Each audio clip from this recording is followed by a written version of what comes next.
Good evening, ladies and gents. How you doing? I'm middle-aged gamer guy, better known as Mag. Welcome to another Tuesday night gaming chat where we talk about all the latest gaming news and reviews from the last 7 days or so.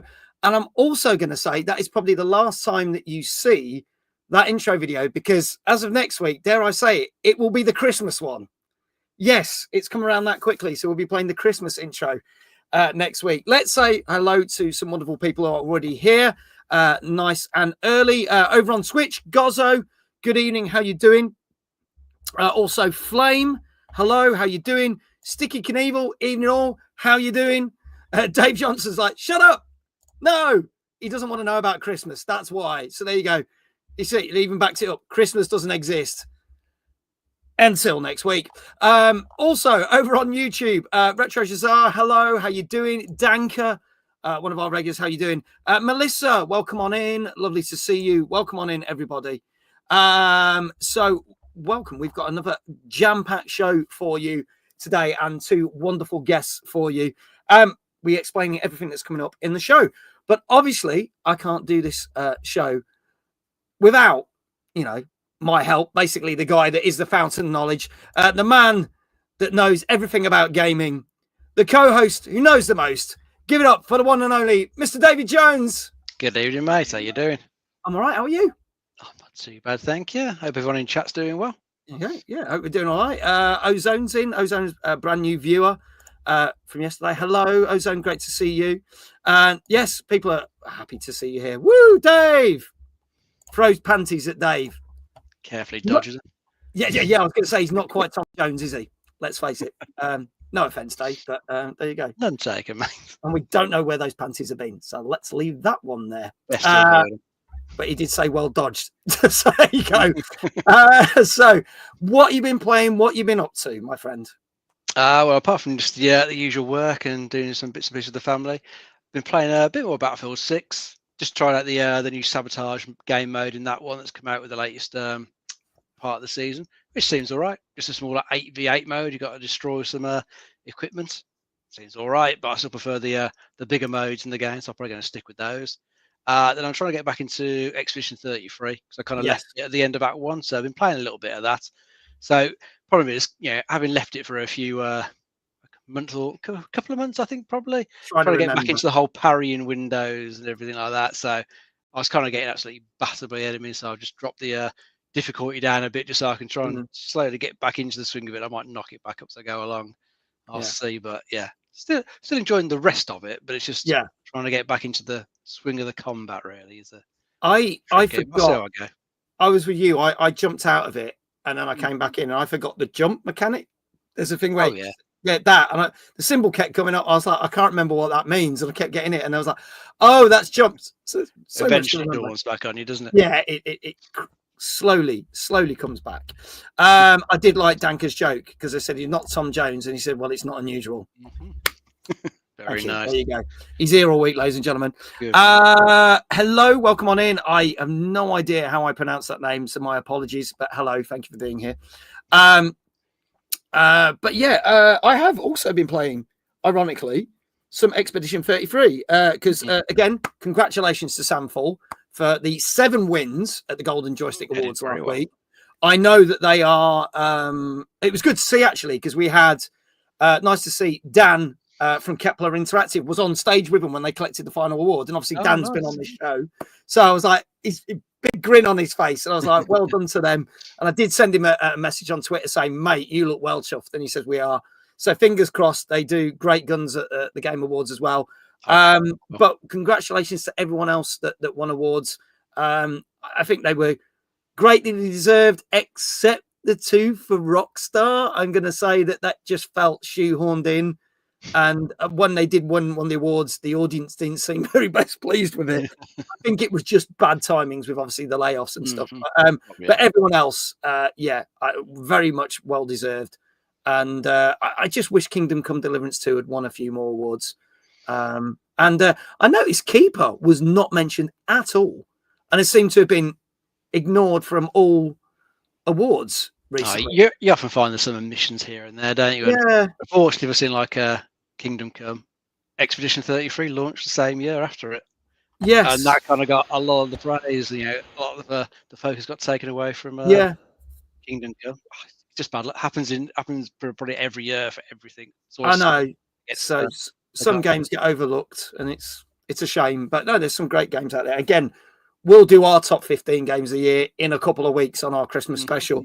So hopefully we'll cover some games that other outlets haven't, and we say, well, we like this game, you should try it. So fingers crossed. Quail, good evening. Welcome on in. Love to see you there. Danka says there is an update which has added new stuff, but not sure if it's been applied yet for Claire Obscura. I believe it's coming. I think that's supposed to be next year. But if that's something different, let me know.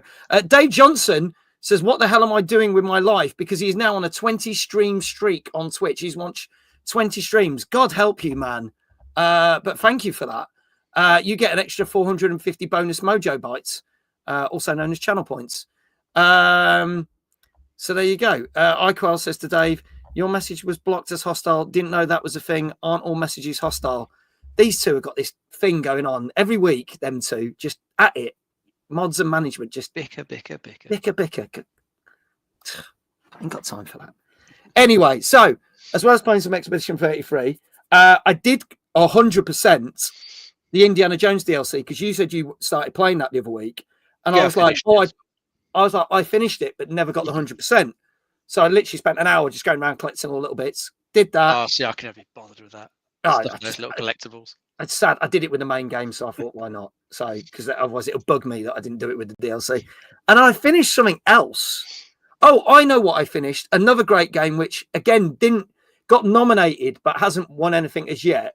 I finally got round to playing the Midnight Walk, and I'll go through it again. Oh, yeah. And to do the second ending, because it's only a 4 or 5 hour game, and it's such a beautiful game.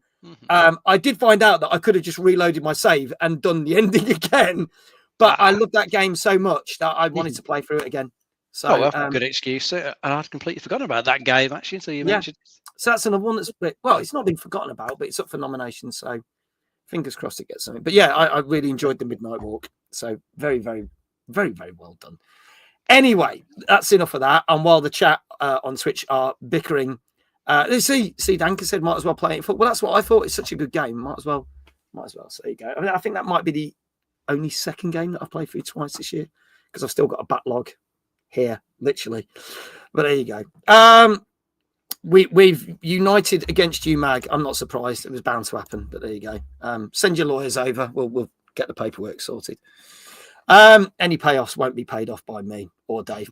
And speaking of payoffs, I do have to say that this stream is sponsored by the Ubisoft Black Friday sale. If you do !Ubisoft on the Twitch chat, we are running a competition which actually ends tomorrow night.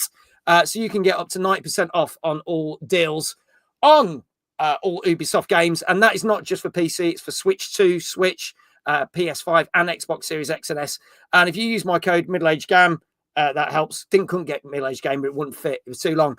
But you use that code and then send me the proof of purchase. You will be entered into a competition to win the gold edition of Star Wars Outlaws that comes with both the DLCs on a platform of your choice. So you've got until midnight tomorrow, and then we're going to announce the winner on Thursday. So one of you that's bought games through that is going to win a prize. Now, if you spend over 20 quid, you can also use the code holiday20 to get a further 20% off your purchases. So you're going to get some absolute bargains. And I know people like iQuell and Danka have done that, and a number of other people. So thank you for that. And thank you for the support. And thank you to Ubisoft for sponsoring us. Literally up until tomorrow. So cheers for that, guys. Appreciate that. Now let's bring in our guests. Now we've got all the contractually obliged stuff out the way. These wonderful gentlemen, I was introduced to by I'm going to give him a shout out, the wonderful Bram from Game Taste. You may have seen that we've done a number of streams for Game Taste. Bram, I met him at TwitchCon in Rotterdam earlier this year for the first time. He's passionate about indie games. He basically pushes indie games. He helps devs get more exposure. You've seen that we've had a number of devs on this show because of Bram. So I've got to give him a special shout out. And obviously, back just before Christmas, we had the wonderful team from Fun Tanks on. And this game, we actually played the demo of back at the start of October. And I know a lot of you that watched the show enjoyed it very, very much. So we reached out to the team because it is their second game. It's due to come out in the first quarter of next year, and said, would you like to come? And they are here. Please welcome our guests from Ash and Adam's Games. It's Ash and Adam. Hello, gents. How you doing? Hello. Thanks for having us. Great to have you here. Thank you so much for being here. Yeah, and I know the mods are going to drop the links in. But just to say, this is your second game ever. You've worked on lots of different games. I know there's some games that you've both worked on that I've played with as well, because one of you worked on Monaco. Yeah, that was me. That wasn't Ash. Yeah, sorry, Ash.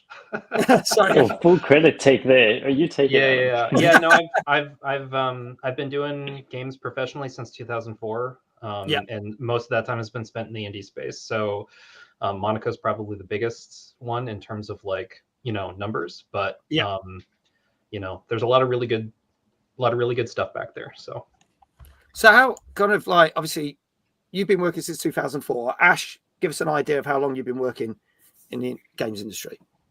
I started in 2020, I think. I had sold a startup and was looking for the next thing to do, and I ended up playing a bunch of games with a friend and figured that maybe I could actually do this as a real thing. Maybe this could become a full-time thing. Nice. And then how did you end up meeting to kind of form Ash and Adam's Games? How did that all come about? Do you want to take it? I'll take it. Go ahead. Yeah. Okay.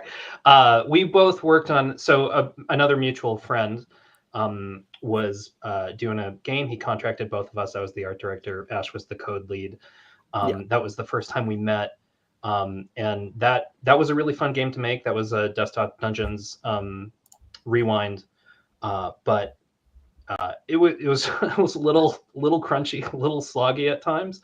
And but Ash and I said when this is done, let's just jam something out. Let's keep, because we loved working with each other, and it really just kind of took off from there. That's cool. Now, from that process, you did your first game, which was Ash and Adam's Gobsmacked. When did that come out? Just because that was the one thing I didn't. When did you do your first game? I think that was last year, August 2024. August, right, okay. I think was its full release date. Yeah. So just over a year. And how long was the whole process from getting that to release for you guys? I want to say it was 18 months in total, Adam. Okay, so it was we prototyped. It's so weird because it wasn't clean. We started it and then we knew exactly what we were doing and then we finished it. We probably took about 6 to 8 months kind of figuring it out. Yeah. And then once we knew what it was okay, let's do it. And that it was less than a year from that point, through production. But it took us a little bit to figure out really what we wanted to do with it. Okay. That's really fair. I'm sorry, I've just got to say that the man at the moment, we've just been shouting this man out and he's just appeared. And the first thing he said was, oh no, I missed the start. It's Bram. What's up, Bram? So, hey, Bram, how you doing, man? We were bigging you up big time. So you can always watch it back on catch up. It's fine. So there we go. Yeah. Hope you're doing well, my friend. So I'll tell you what I'm going to do. I'm going to play the trailer for the next. He was playing Skyrim. That's no excuse. I thought you were going to. That's a bullshit excuse.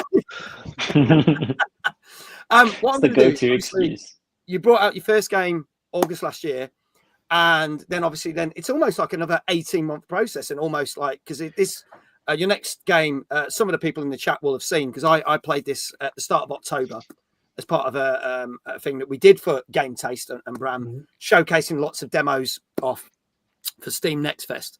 And yours was the first game that we played. And a lot of people were like, this isn't a brag, but we did a poll of the 3 games that we did. And your game was the game that people liked the most. So thank you to my community for that. So I know that they've been wanting to hear more about this. So for those who are not familiar with Existential Treads, this is the game. I'm going to play the trailer and then we'll talk more about how the idea came about it and what was going on in your heads and that, and then where you want to go next. So let's play the trailer for Ash and Adam's Existential Treads.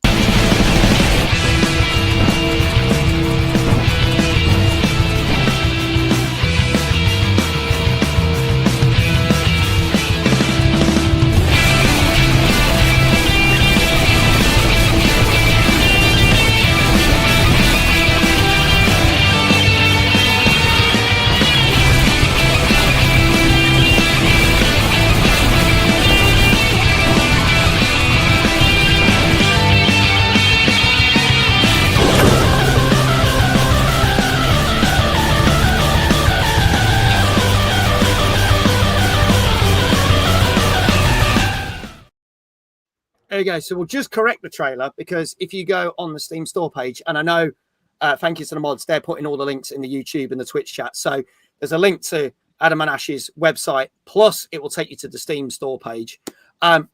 Looking at Q1 of 2026 for release, aren't we? Yeah, that was just watching that trailer. I was struck like, oh yeah, remember when we thought that was coming out this year? All right.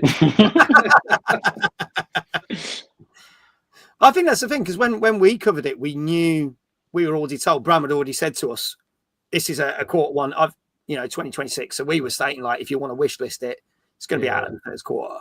And that's very much why we wanted to get you on the show now, because it's like you're a couple of months away from releasing. So how does it feel? Do you think you're quite close, or you're like, oh no, we've only got a couple of months to go? No, we were actually just talking earlier. So earlier this week, I was doing some work on enemy bases. That's like one of the features that we're pushing on right now. And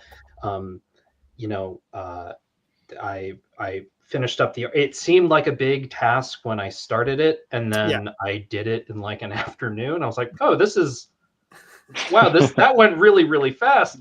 And then I was struck with, we're like 2 or maybe 3 weeks of like full-time work away from being content complete. And so there's still going to be balancing and stuff like that, but we're not going to be like making new stuff. It's just going to be taking what we have and like really making it feel good, tweaking, dialing levers. You know what you do with levers, you dial. Yeah. Pulling levers, dialing dials. There we go.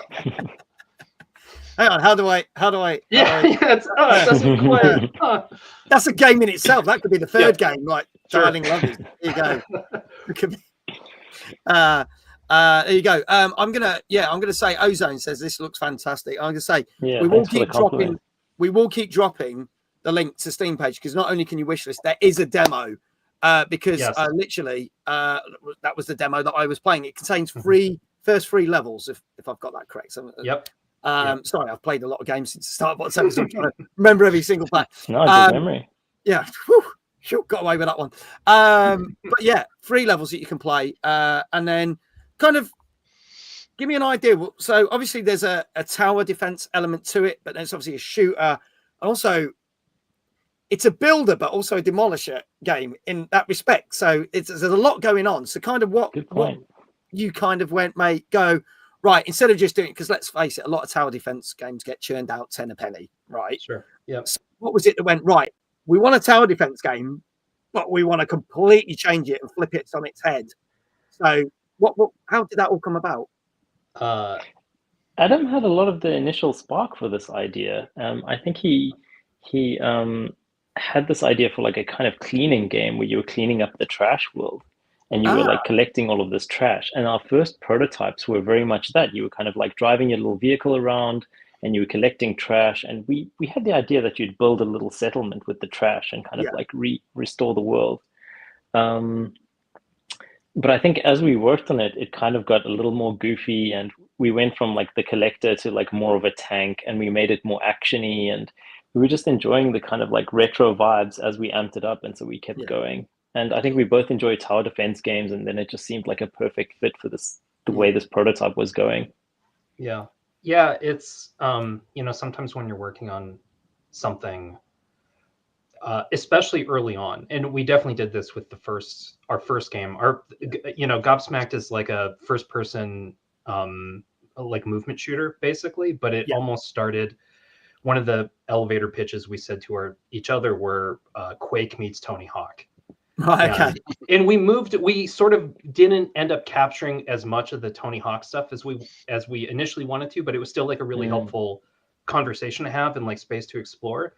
And I think with this one, we did I don't think we had any like super snappy elevator pitch like that, but like early on it's really fun to do. It's fun and it's helpful to do the like, oh, that makes me think of game. Right, where you try something out and you're just like, hey, you know what, like this may end up being nothing, but like random idea, wild idea, let's just like give it a try. And like Ash, to his credit, like the way that we work, we design collaboratively, but then Ash is the programmer and I'm the artist, and Ash is like a super fast programmer, so we can just say like, oh hey, what about blah blah blah, and then the next day we're playtesting it, which is great. So it's Nice. we do these really fast iterations, and I think for us, like a bigger team probably couldn't work this way, but like for us, we're able to entertain a lot of random ideas that, you know, again, might not end up becoming anything, but they also might end up being super cool. So let's try them.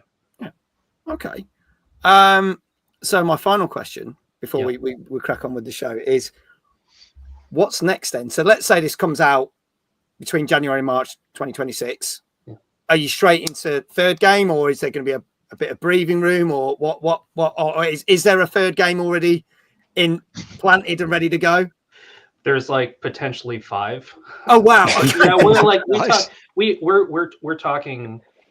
We sort of talk about ideas all the time. Yeah. Right. We've got like in our Slack, we've got a miscellaneous game idea channel that I feel like I'm the one who usually I'll like Balatro plus bowling or something, just like some random idea that's like, oh, it's this. I don't know, shoulder shrug. It might be something. And then Ash is usually way more. Yes. And we have started to share like pictures and stuff in our Discord. So Nice. there's like a handful of things from Ash actually just prototyped like a really cool riff on the Existential Treads building, but like turned it into its own thing. And so probably in like January, we'll start prototyping new stuff. That's sweet. Okay. Yeah. And then like, it's nice to have, because of that speed that I talked about earlier, we're able to like, you know, potentially look at 4 or 5 or 6 different prototypes and be like, okay, what's actually the next one? There you go. Dank says I can picture that idea. So that's really cool. Emily, hi. I was going to say, if you guys have got a Discord and you want people to join, if you want to send a link in the private chat, I'll send that to the mods and we can get that Discord if you're happy for us to push that out as well. Sweet. But what I'll also say, hello to Emily, who's watching on YouTube. Welcome. Greatly appreciate it. Also, Gozzo's here. What you said, good. Sorry that I missed the message. I've been playing, recording some racing gameplay on the PS1. And he says, hello, Ash and Adam. So welcome, Gozzo. Great to have you here as always. And he says, the chat box is missing. Don't worry. I've got you covered because we're going to kick that in so everyone can see the YouTube chat and the Twitch chat in a minute. We'll do that when we officially kick off the show. Are we ready? We'll talk a little bit more Existential Treads a bit later on the show. But shall we get the show officially kicked off? Yeah, sounds great. great. Okay, so ladies and gentlemen, this is our 244th show. Whew! We've got 8 new games and the latest gaming news for you. We're going to be talking about the new Marvel's Deadpool VR and a game that I am actually going to be trying out on Thursday, Kirby's Air Riders on Switch 2. Plus, we've got a load of other games and a load of gaming news, including, and this is probably no surprise after we talked about it last week, why the European launch for Call of Duty Black Ops 7 was hugely disappointing. And we did try that game last night. That was fun. There you go. Oh, that's all I'll say about that. I have got the link here for the Discord. Thank you very much, Adam. So what I'll do, I'm going to send that. I'm going to chuck that in the chat here. And then if mods would be so kind to copy that and then drop that in also with this Steam link and everything else, that'd be appreciated. But there you go. If you want to join Ash and Adam's Discord, there is the link in all the chats. There you go. Bram says, saw that it was the least selling in the COD franchise in Japan as well. Yeah, it's not doing good, but we'll talk about that later on. This is by Magic. Ba-ding! The chat for everything has just appeared. Sorry, there's covering a little bit of Ash's face. I didn't want to do that. I can scoot over. Yeah, I'm saying here. Yeah, you can hide behind us. Yeah, there you go. See, best laid plans and all that, but there you go. So let's kick things off with our first game tonight. This came out last Tuesday on PC, and this is called News Tower. So let's have a look at the trailer for this. The 1930s, the Great Depression, Prohibition, and the rise of fascism in Europe, pushing the world to the brink of war. What a time to own a newspaper. Run your printing operations efficiently with state-of-the-art machinery. Treat your staff to the very best working environment. Have your own editorial line, hard-hitting journalism, or sensational headline-grabbing gossip. It's all on your plate. There's no room for conflicts of interest in our noble profession. And remember to welcome competition with open arms. Start your news empire today and decide what tomorrow's scoop will be.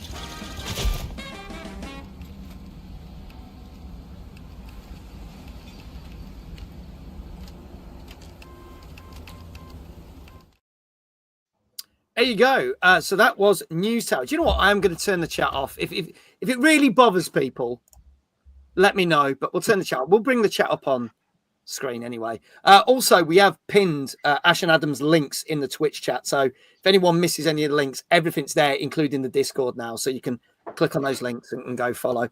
Bram just said that the people who made this game is made from made in his city in Rotterdam, which is really cool.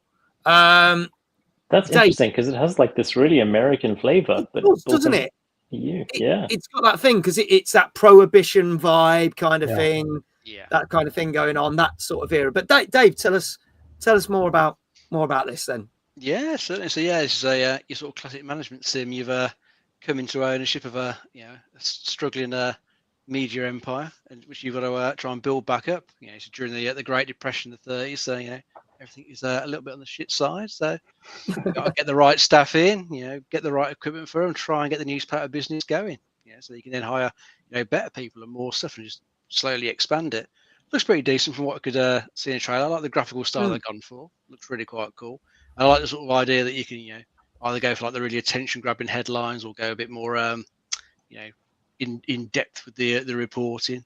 So either you might want to write something a bit tabloidy like the Sun, or make something a bit more in depth like the Guardian, something like that. You get to sort of choose what headlines you put in and see how it affects the sales of your paper. So yeah, looks like a pretty decent game. It's got a few interesting choices for you to deal with as you're playing through.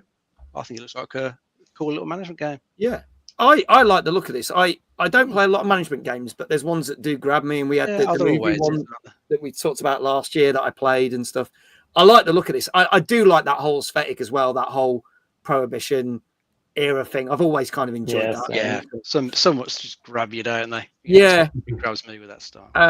Danker's saying it's not his type of game, but I get like the idea behind the strategic style. Bram was saying play tested at one of the play testing events in Rotterdam. Lucky bugger. I'm going to say, lucky you. He's in there early, Bram. Yeah, he's a super networker. He's super good. Would recommend. There you go. Now, what we're gonna do is we'll split this up. So I'll bounce between. Which one of you wants to talk about this? Who's the one that would kind of say? Or shall that trailer had me 10 seconds in. I would play that game. Okay. I would get and try that. That was great. What did you like about art style? Yeah. And I have a propensity for that kind of like management sim game, and I mean this in the most like loving way possible. It reminded me of a Flash game. It reminded me of like the old Flash game era, that it's something that I could sink, like a few hours into and feel good about it and not have to spend like 80 hours on. Yeah, I totally agree. That's got me interested. I'll be honest, I didn't know much about this until literally a week ago when it popped up on like games to consider. So some things we know about months in advance, but this was one that kind of dropped out. But I really like the look of that. So let me explain what's going to happen. For anyone who's not seen the show before, we technically don't review the games, but I scour the internet and go through all the different reviews, whether it be websites from Metacritic, IGN, GamerRanks, Eurogamer, to name a few, and take all the review scores and squish them into an average review score. Now, you may agree with it, you may not. I might get slagged off for it because it may be anywhere near what other scores are, but it's part of the fun. And if Adam and Ash and Dave guess the scores correctly, they get a shout out, and chat on YouTube and Twitch can take part too, because a number of you are also streamers that's watched this show. So we will give you shout out for your channel. So it's a bit of fun. Some people have already started putting scores in the chat. Let's see what people are saying. Dave Johnson saying a 7 out of 10. You can have halves and whole numbers as well, guys, just so you know, because I don't want you just going, it's that. Danker, 8.5 for this one. Gozzo, 8.5. Iquel missed the trailer because he was too busy modding and dropping links in, but 7 out of 10, so appreciate that. He says, scour the internet. He uses Google and clicks on the first link. Bullshit, Dave. You just Do you know how long it takes GPT these days. It'll save you hours. Yeah, do you know what? I was going to do that. It'd be so much because I spend 4 or 5 hours writing this show. I could probably do it in half an hour if I did GPT. Flipping heck. Anyway, he says, every week I say this. I know. And every week I'm not letting you get away with it. Falco says, you played the Super Ninja games, Mag. Yes, we do. But Super Ninja in a newsroom. UK, Brian from the UK Gaming Network here. Good evening, Brian. How you doing? 8 out of 10 for this one. Flame is saying 7. Retro Shazar says 7. And Dave says, I regret nothing. No, you never do. But there you go. I'll start with Dave. What do you reckon this got? I'm going to try an 8. Okay, go for an 8. Adam? I don't know. Bram says it's really good. I think I want to go 9. Oh, go for a 9. Ash, just so you know, you can go for different scores because if either of you get it right, you get shout outs anyway. Ooh, So yeah, let's min-max this, man. My worry is that I'm being too safe. I'm going to say 7.5, but actually I think Adam might be closer to truth. Okay, so we always say a safe 7 or a safe 7.5. There's nothing wrong with that on this channel. Chat, this is your last chance. Get your scores in for News Tower, which came out last Tuesday on PC. And if no other scores pop in the chat in the next few seconds, I can tell you that this kicks us off very nicely with our first game of the show with an 8.5 out of 10 on average. So there you go, 8.5. So we got a couple of people who got that right. A lot of people were very close. So Gozzo, congratulations, and Danka, they're straight off on the bat from the start. So that's pretty cool. We'll see, because some weeks they do really well, and some weeks a bit. So we'll see how well they do this week. See if we can catch them out this week. So there you go. Congratulations to everyone who's getting a shout out for there. Moving on to our second game. This was something that was announced, I believe, last Christmas, first announced. And everyone was like, is it Ryan Reynolds? Is it not? And then it turns out it was Neil Patrick Harris doing the voice of Deadpool for this particular game. Also with John Leguizamo, the well-known actor, also doing a voice role in this. And we've even seen adverts for this game where Ryan Reynolds is in the advert playing Doogie Howser. So they obviously kind of gave a lesson for that, which I thought was quite funny. So let's have a look at this. This is a VR-only game on MetaQuest 3 and MetaQuest 3S. This also came out last Tuesday. This is Marvel's Deadpool VR. Let's have a look at the trailer.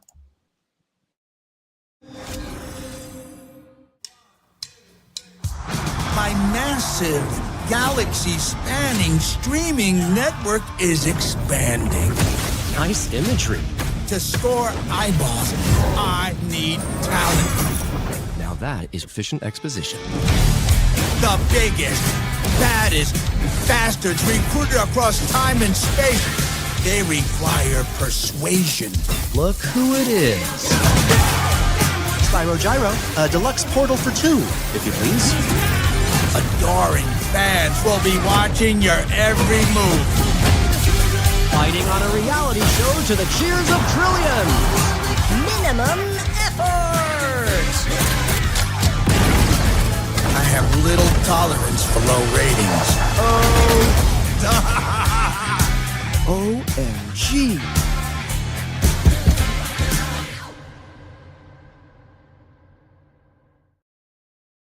Yeah, I'm not gonna lie.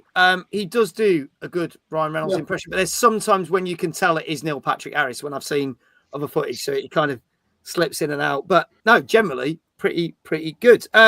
So before I get Dave to say anything about this, one of Dave's top 5 games from, I don't know if it was last year, it might have been the year before, was obviously the Batman Arkham VR game, because that rated very highly, and is still regarded to this day as one of the best VR games.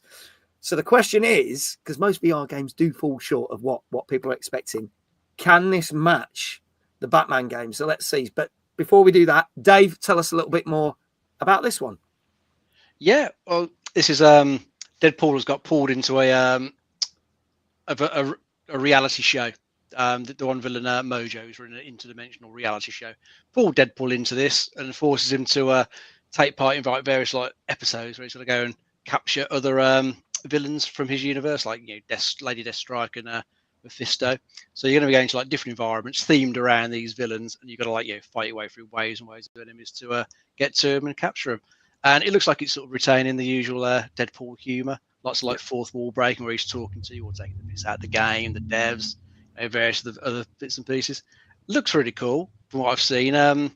Graphically, it looks pretty decent. I mean, you'd never expect like the best sort of graphics when it's a quest only title, because it's got limitations. You've got to make sure it runs well, and doesn't make you feel sick in VR. So they've gone for I think a good looking style for it. It's got a good comic booky style, and it's got the usual VR trappings in it. You're going to feel immersed in there. You're going to be grabbing weapons out of the air. It's like you hack the arm off an enemy and grab his gun from the air. You're going to be doing stuff like that.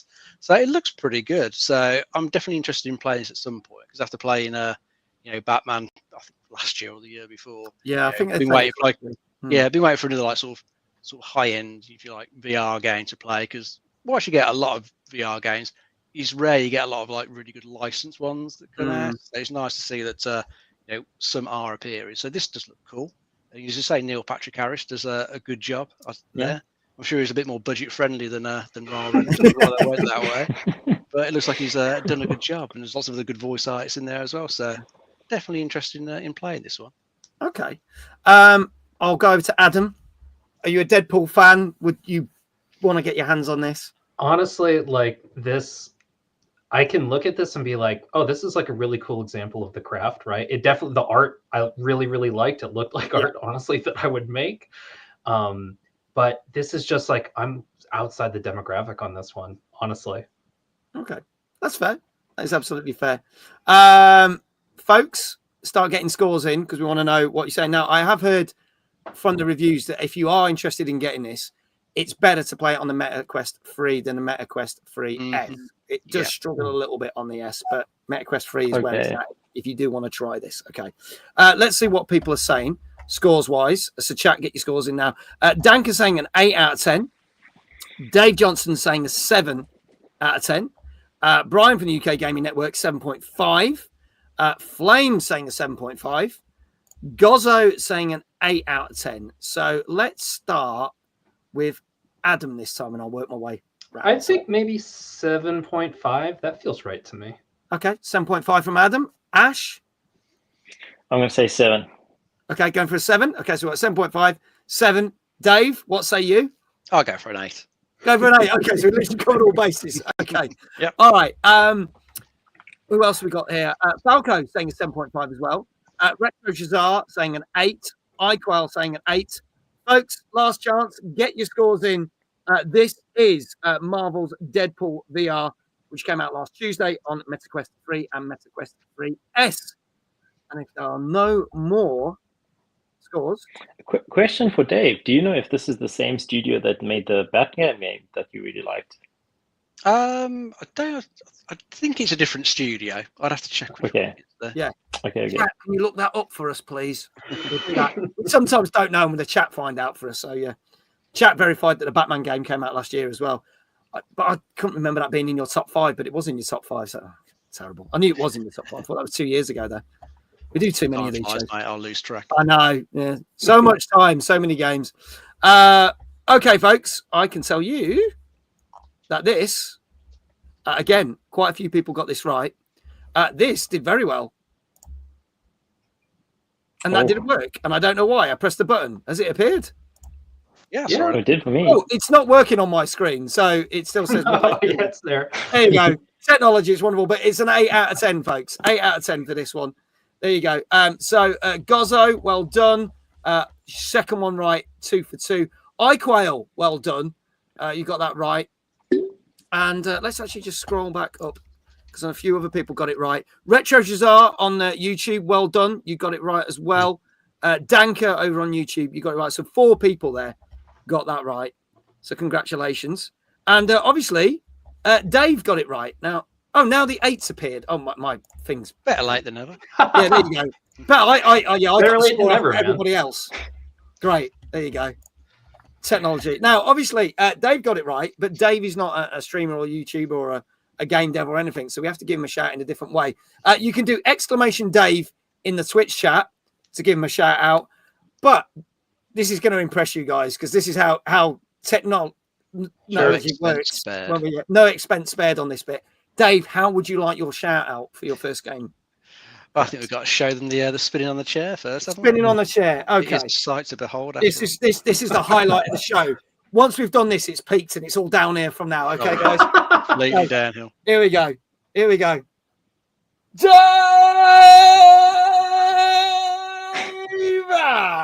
Very nice. There you go.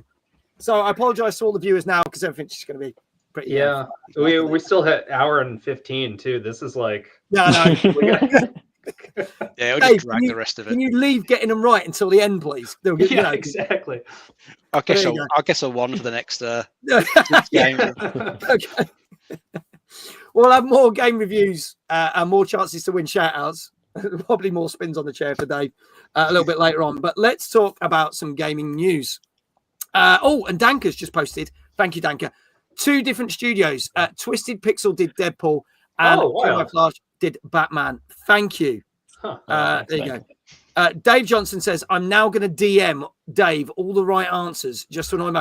Thing is, Dave, you don't know the right answers because I'm the only one because it's in my book here. I'm the only one that writes the script. So if you somehow manage to give him all the right answers, then you're a calculating genius. He says, I can Google. Doesn't mean you're going to get it right. I said, I take averages only. There's so many websites I check. Anyway, well, if he does, then it put me to shame and I need to quit. But there you go. So Ghost of Yotei was the 3rd best-selling game of October. Battlefield 6, which Dave has been playing, is the 1st best-selling game. But to celebrate Ghost of Yotei, have announced some new things that are coming to the game absolutely free. If you have already completed the game, well, firstly, congratulations. But there is now a new Game Plus mode that literally landed as of yesterday. So all this stuff we're going to mention has opened up yesterday. There are 2 new harder modes on it, as if that game's not hard enough as it is, because it's like crazy difficult. But there you go. They've added 2 new trophies that you can get on the PS5, 30 new cosmetics, and 10 new sets of weapons that you can use, or like skins for the weapons, all absolutely free. There's also new tier upgrades. So when you tier up, there's 2 more upgrades for that as well. And they've added new stuff to the photo modes and also some moderation modes, I believe, as well. Also a few little graphical tweaks as well. This all landed free yesterday. This is probably one of the quickest things we've seen on a game, because normally you get a game and they go, hey, here's a new Game Plus mode, like 6 to 8 months down the line, but they've literally done it in space of a month, which is very impressive. So do you think they already knew that they were like, right, we got this ready? Yeah, it was ready to go in the first place. What do we think, guys? Yeah, absolutely. Like that to me, as a dev, just like this is all part of their strategy, and they probably would roll stuff out differently if it didn't sell well, but I think they probably were looking at it and were confident with what they had, and cool, here's going to be our update schedule, and good for them too. Like they definitely earned it. It's done super well, and again, it's nominated for a ton of awards, so again, good luck to them, fingers crossed. Any other thoughts, gents? I've not actually personally played it. I've not had a chance at all to play it. I haven't. It's actually funny. One of my pals, I live in a small city, and there's a handful of devs here, but everybody works remotely. One of them is one of the technical narrative designer or something like that at Sucker Punch. And so I knew that this game was in development for like a real long time. Oh, wow. And just to like see it come out and do so well, I'm like, oh man, like that's awesome. Mike Primo, good job, buddy. You're not watching this probably, but if you are, good job. Well done, Mike. There you go. Oh, there you go. Any other comments, gents, or anything? Or shall we move? Let's keep going. Okay. We will move on to our 3rd game this evening. This also came out last Tuesday. This is on PC and PS5. And if you've got light sensitive eyes, this one may make your mind explode, because this is called Sectori, and you'll see what I mean from this trailer. Here we go.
There you go. I also missed out. It was out on Xbox. And Brian, thank you for mentioning that. It was on the end of the trailer. Which I said it came out on Xbox because he said I bought it there. Nice. So he's playing this on Xbox right now. I want to know what you think of this, Brian. But this looks insane, Dave. This one. It does. I mean, as soon as I saw the trailer, it immediately made me think of Geometry Wars. Yeah, from that's the old Xbox Live Arcade days. Yep. Yeah, there was a number of those. All of them really, really good. They're just a sort of quick pick up and play twin stick shooters, aren't they? Just really arcadey. Try and get like the best score, get to the top of the high score tower. Just good for playing that. This one looks like it's got.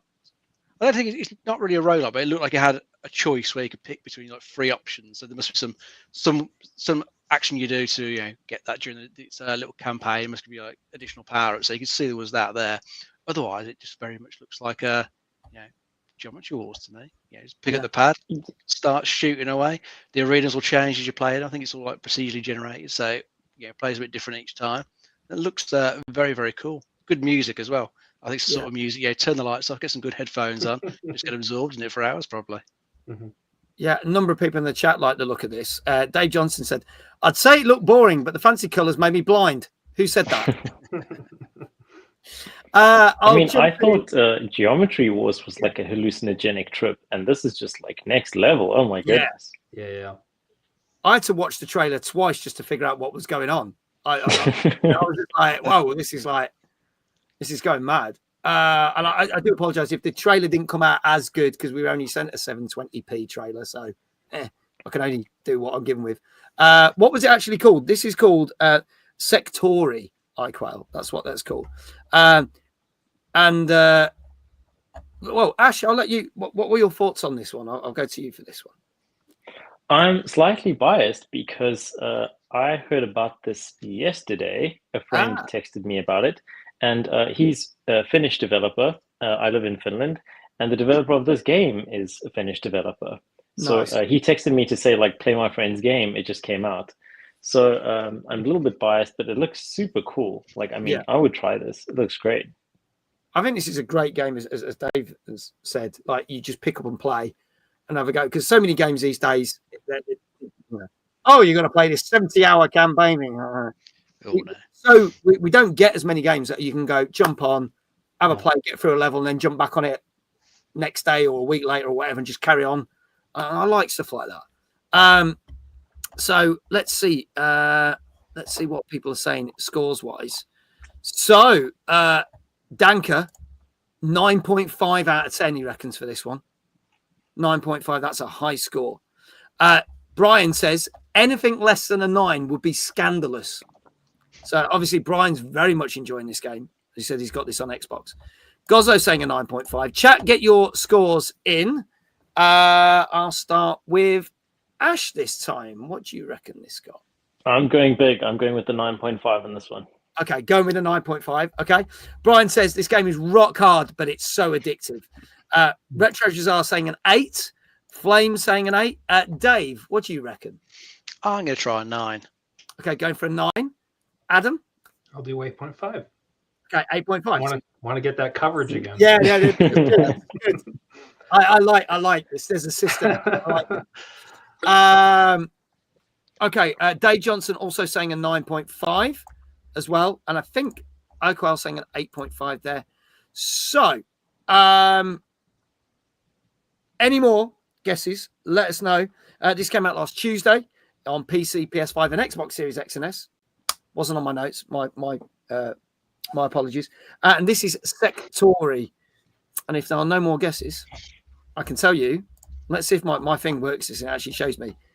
This did get a whopping 9.5. Oh, Here we go. Let's go. 9.5 out of 10. So, firstly, we're going to give Ash got it right. So, we are going to put all the links for Ash and Adam's games. There's link to the Steam store, the link to their website, their Discord link.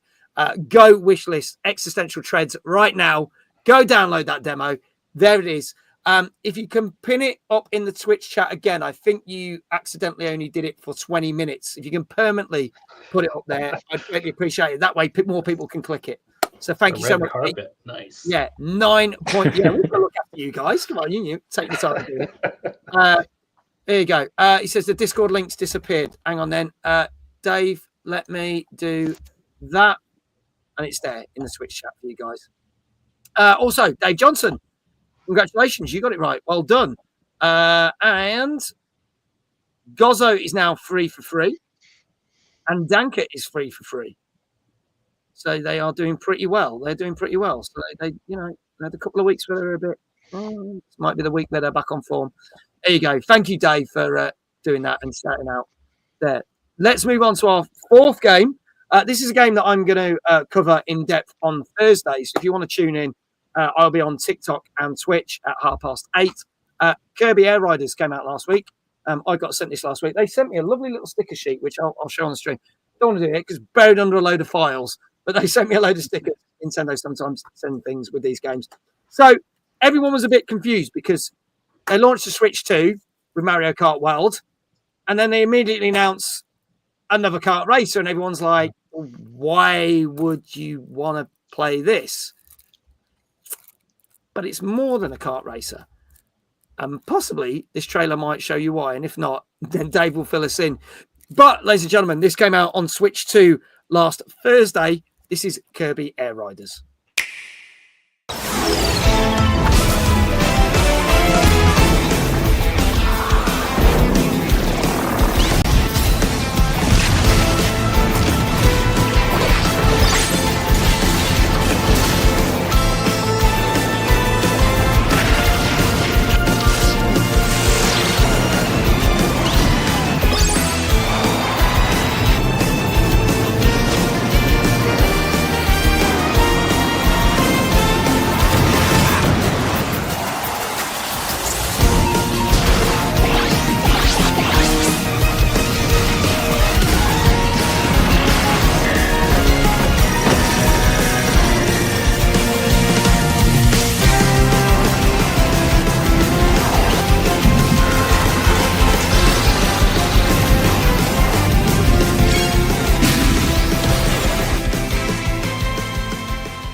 There you go. So that is Kirby Air Riders, which came out last Thursday on Switch 2.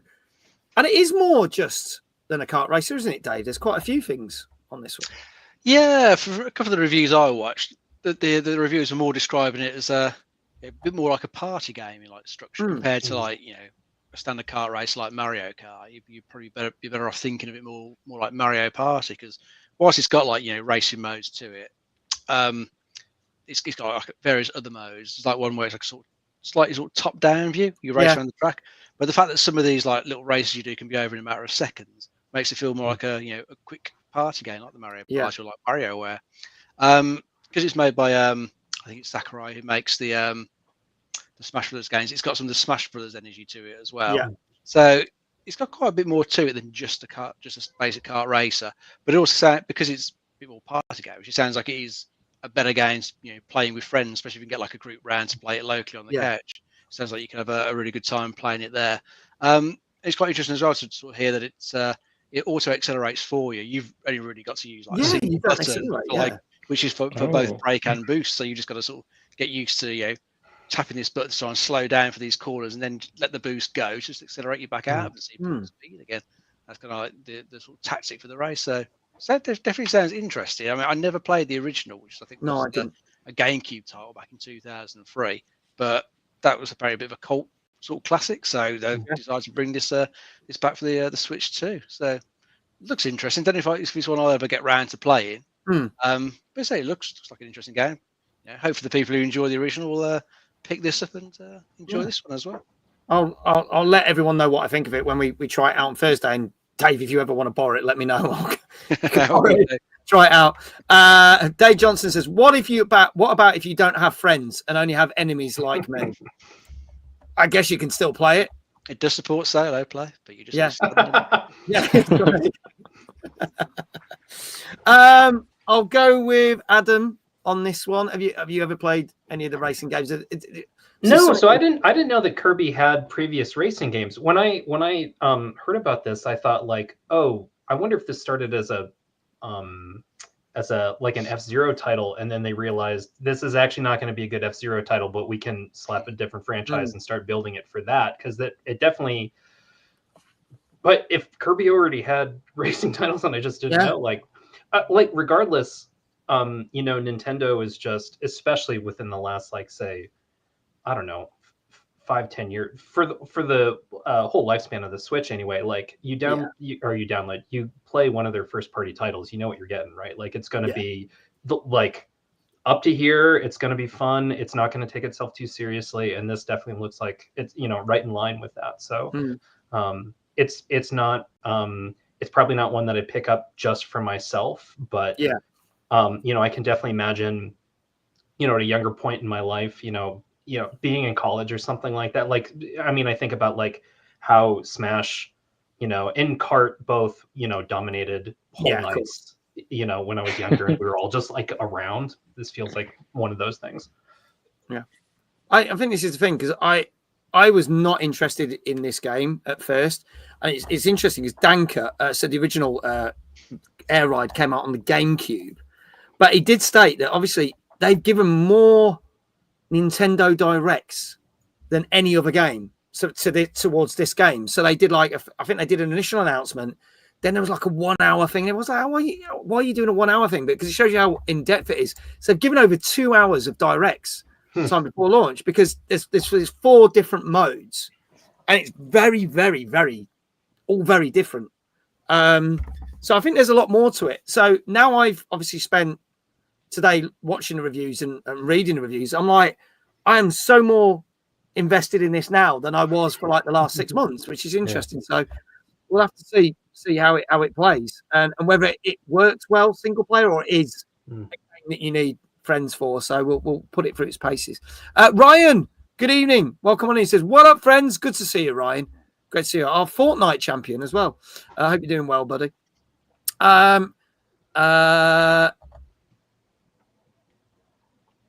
Yes. Well, Gozzo wants an F-Zero game. They did that F-Zero 99, but didn't really kind of scratch F-Zero.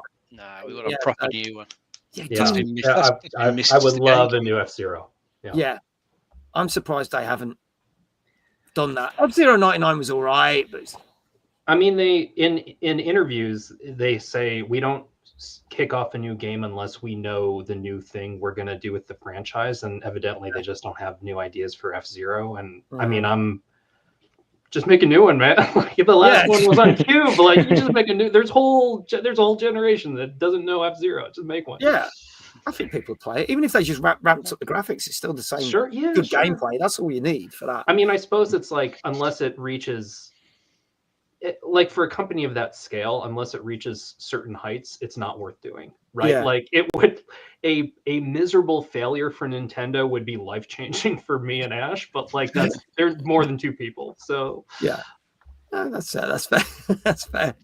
I know. Obviously, the next big game we get after this will be the new Metroid. So we're literally talking what, next week? Is it, or is it the week after that? It might be next Thursday, I think, the 4th. Yeah. Blimey! So that's coming around quick. So you've got this, and then in succession, there's been 4 or 5 big Nintendo releases ever since the console came out. Let's see what people are saying scores wise. Anyway, so chat, get your scores in for Kirby Air Riders. Danker saying an 8 for this one. UK Gaming Network saying an 8. Gozzo saying an 8. I see a pattern forming already. Oh, iQuell breaking that pattern. 8.5. So chat, get your scores in. Dave, I'll start with you on this one. What do you reckon this got? I'm going to try a 7.5. 7.5. Okay. Retro Shazar saying an 8. Flame saying an 8. Oh God, this seems popular. Adam, what do you reckon? I'll go 9. Going for a 9. Okay. Ash. I'm going to go with 8.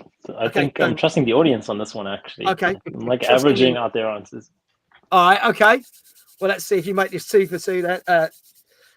Let's see if this happens. Okay, folks. Last chance. Dave Johnson also saying an 8. Flipping heck, if that's right, the mods are going to be very busy doing shout-outs. I'm going to tell you now. This is Kirby Air Riders, which came out on Switch 2 last Thursday. And I can tell you that mods, you better get typing, because this did get an 8 out of 10. So there you go. There you go. So, Ash, congratulations. Second one, right? And that means you should go and download the demo of Existential Treads, folks. go play it now. You can wishlist it on the Steam store. The link is going to be appearing in both the YouTube and the Twitch chats, and is pinned to the Twitch chat right now. And go check out their Discord as well if you want to find out more information on the development of the game and other games that they are doing. So congratulations, Ash, for getting that right. And congratulations to Dave Johnson, Flame, Retro Shazar, Gozzo, Brian at UK Gaming Network, and Danker.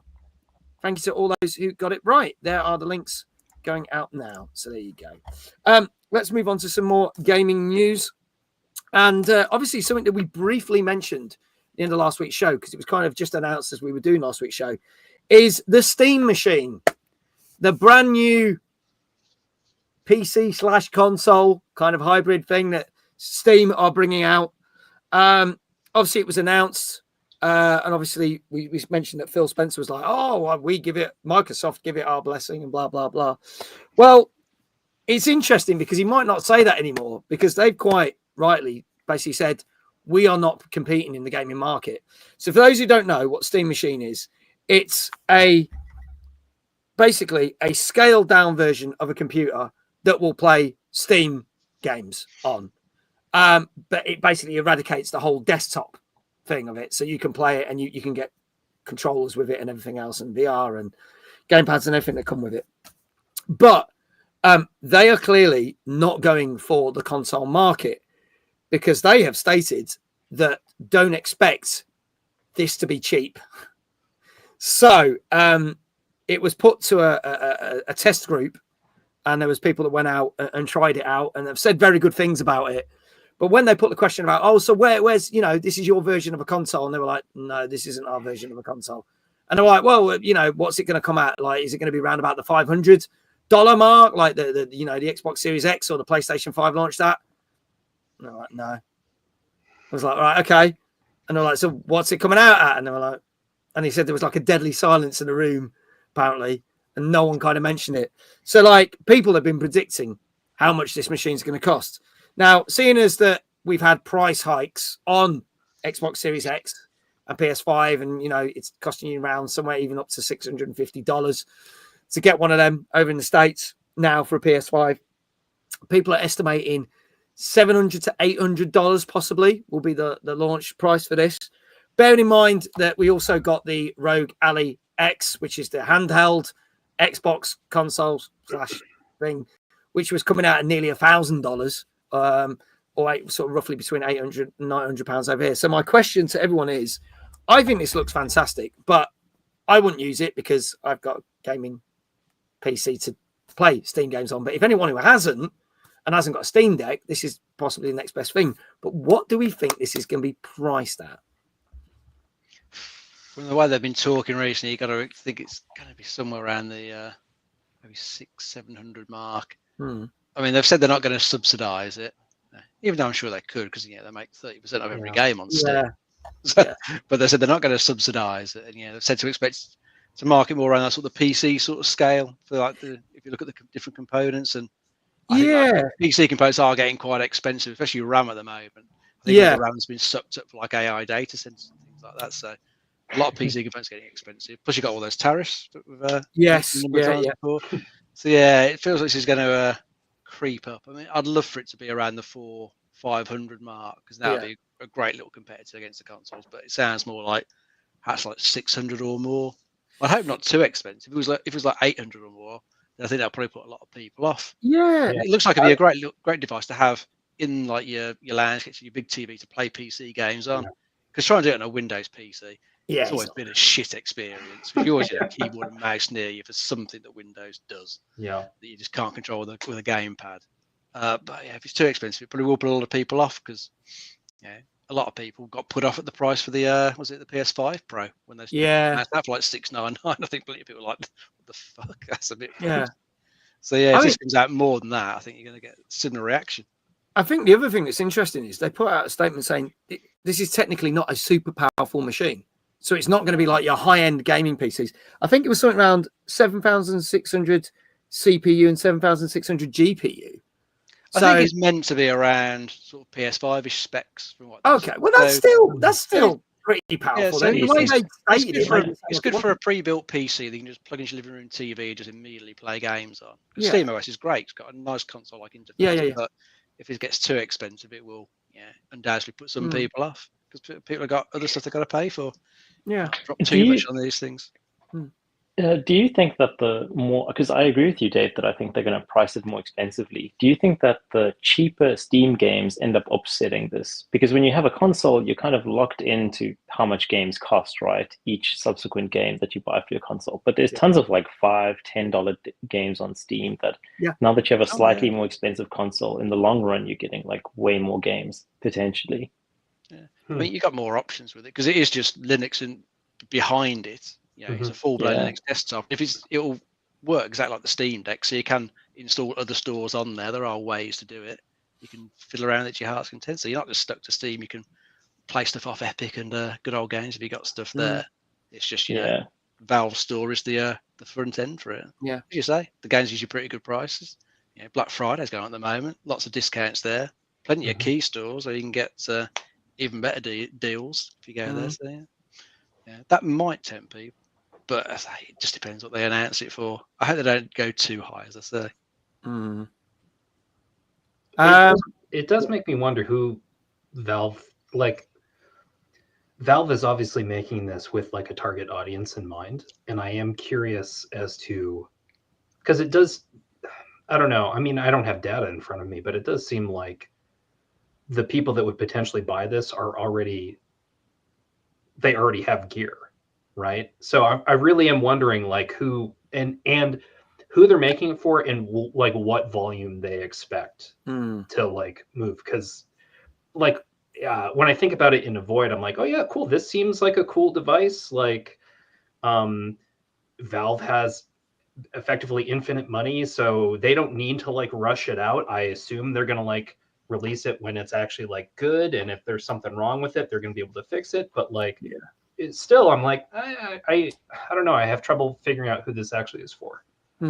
It does feel weird because, I mean, Danker's put this in the thing. He says, as more time passes by, my confidence on the pricing of being under £500 is fading. I'm fearing it might be £750, which could be dead on arrival. He says, I can buy a mini PC with very similar specs for £400. Yeah. So then that's the case. If you can buy a laptop or something, I get that it's like plug and play. You can put it on your big TV. But why spend the ridiculous amount? If let's say if it is £800, £900, why spend that when you can get a laptop and then do the same thing? A decent spec laptop's expensive though, probably more so. True, that is true. But if he's saying the comparison of the specs, you can get it for half the price, possibly. The Steam Deck was ludicrously expensive when it launched for the time. No way, this isn't £700. But then again, saying that, the Steam Deck has massively come down in price. So that could be a thing that happens. Whereas we've seen console prices go up, not down. This might come out at a high price and go the same way as the Steam Deck and price come down eventually. So that might be a thing. I think from Steam's perspective, Adam, you were speaking about data. I think that Steam and Gabe have seen enough people with those like 50, 90 graphics cards just playing thousands of hours of Balatro. I think that the conclusion to draw is that however much the hardware costs does not really matter. PC gamers going to buy a good PC and then play pixel art games, so they can sell this for what they want. I think you've hit the nail on the head there. That's so true. That's insightful. Feel like, I mean, funny, but that is actually like mildly profound. I think you actually are on. So we will find out once we get more news on the Steam machine. We will let you know. But the chances are, if you want to spend £800, £900 and then play pixel art games, you're more than welcome to. But you could also do that on your computer or laptop as well. And as if this segues beautifully, I'm going to do this. Let's bring up, talk about Steam because, folks, we said we were going to talk a little bit more about Adam and Ash's game, which is Existential Treads. And I'm going to bring up the Steam page for everyone to see. The links are in the chat. Let's bring this up. If I click on that with magic, there you go. There is the Steam page. You can check this out. As we said, there is a demo on Steam right now. You can download with the first 3 levels. The game is due out in the first hopefully in the first 3 months of next year. By all means, go wishlist it. And if you need any more details, there are loads of other links for their website and their social media, and also their Discord if you want to keep up to date. Also, forgot to mention, this is something as well. This game is Xbox controller and PlayStation controller friendly as well, which is pretty damn awesome. Anything else you want to tell us about the game as I just flick through the Steam page? Ash, go for it. What do we need everyone to know about this game? I'm going to say that since Mag played this, there's actually some new content in the demo. We have new towers that you can check out. So if you enjoyed watching him play the demo, there's a good chance you'll find even more content in the current demo on Steam. Yeah, and we're keeping it up until we launch. So, and we still have updates to do. So, check it out, and then if you like it, check back every month until it launches. Yeah. And I will keep in touch with Ash and Adam, and we'll get details. And I'm sure Bram will say the same thing and let us know when it's actually coming out, and we'll chuck it in the Discord. But still, wishlist it now. That way you ain't going to miss out. Yes. Do it now, folks. You won't regret it. Honestly, it really does. Like, we all are at the mercy of various algorithms, right? And wishlisting for like two people, like, it really does help a ton. So if you do, thank you so much. It is a huge help. Yeah. And I'm going to say this because we said this with our guest last week. If you do buy the game and you play it, leave them a review, because that helps as well massively. Oh my gosh. Yeah, great. So please do that as well. Okay. I mean, do that every time you play a game on Steam that you like. Even if you're like, well, that was pretty fun, just leave a review that says, "Hey, pretty fun." Oh my gosh, it is so helpful for the people that make your games. Really and truly helps massively. So please do that. We greatly appreciate it. So go check out all the links. We'll drop all the links and everything again very shortly in the chats. Diva, hello, Diva. How lovely. Great to see you. Great to have you here as always. Mwah to you. Let's move on to our next game. Now, this is a remaster of a classic. Now, I don't think I ever played the full original version. I got a funny feeling that I played a demo of this. But then I think I was the same. Yeah. So I kept thinking, oh, yeah, I played that. But I think it was like when you got the demo on the PC disc. Yes, back when you used to get disc on the front of magazines. It was a 2-level demo. As soon as I saw this, I was like, I remember this game. This is another one of those Lucas art game classics being brought back to life. This came out last Thursday on PS4, PS5, Xbox Series X, S1, Switch, and PC. And this is Outlaws and a Handful of Missions remaster. Let's have a look at the trailer for this.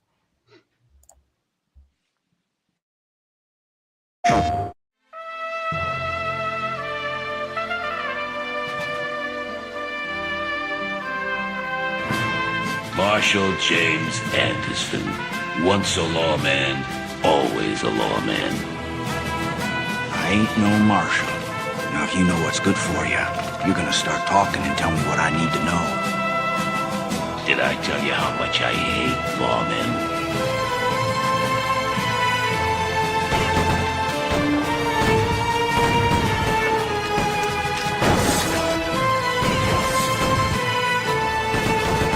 You know where my daughter is or not? Said something about picking up the train.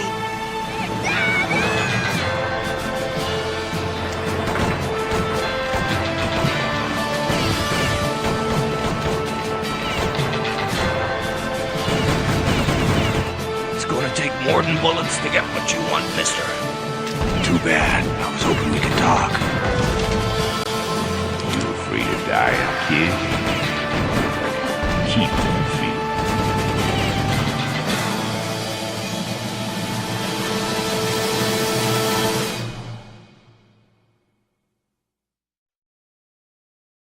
PlayStation.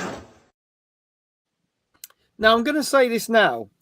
Either they've watched a number of my streams and see how bad I am at first-person shooters, or they were like, we need to keep this very PG. So we're going to just shoot the guns, but no one's actually going to get killed. It's like an episode of the A-Team. I was thinking the person playing that was a very bad shot, weren't they? Just missing everything. And the only time they knock someone out is when they punch someone. So I was like, Interesting. But there you go. But anyway, it's a PG trailer. So there you go.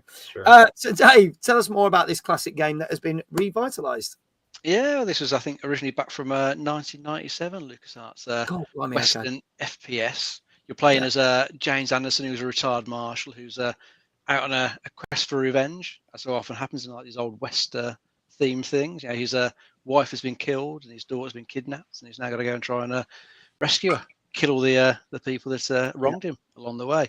Now, going back to this, I mean, this does look quite dated, I think. Now, I think some other like older FPSs still kind of look alright. Like if you go back to Doom, or you go back to like Dark Forces, but I think kind of the way this one looks, especially all the sort of brown, the grey, the very boxy looking environments, this one does look particularly dated. So I can't remember if it was any good or not when I originally played it, because I think, like you, I had a demo off a magazine disc. I think it was okay, but I don't think it ever sort of tempted me to go and buy the full thing. So I don't know if it was ever that great a game, but it's worth bringing these back so a new audience can get to experience them. And it's coming from Night Dive, who've done tons and tons of remasters of very classic other FPSs recently, like System Shock and various other ones like that. So it's nice to bringing them back. So the model can play. I think they put some modern conveniences in as well. Controller supports in there if you want to play it with a pad to the mouse and keyboard. And this does include all the expansions that were there for the original. So you got all the extra missions and stuff like that. So there's plenty there for you to get stuck into. It just looks a bit dated compared to a lot of other classic FPSs, I think, the style that it was done in. John Unicycle, welcome on in. Great to have you here.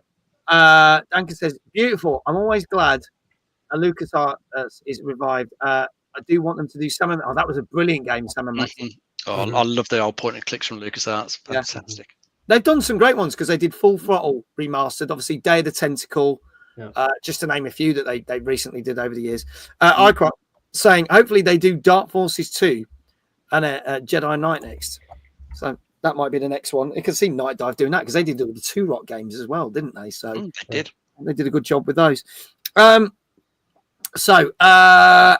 Adam, shall I go for you on this one? I mean, this like both of you. I didn't actually even play the demo, but I remember like this game, just the ads in PC Gamer.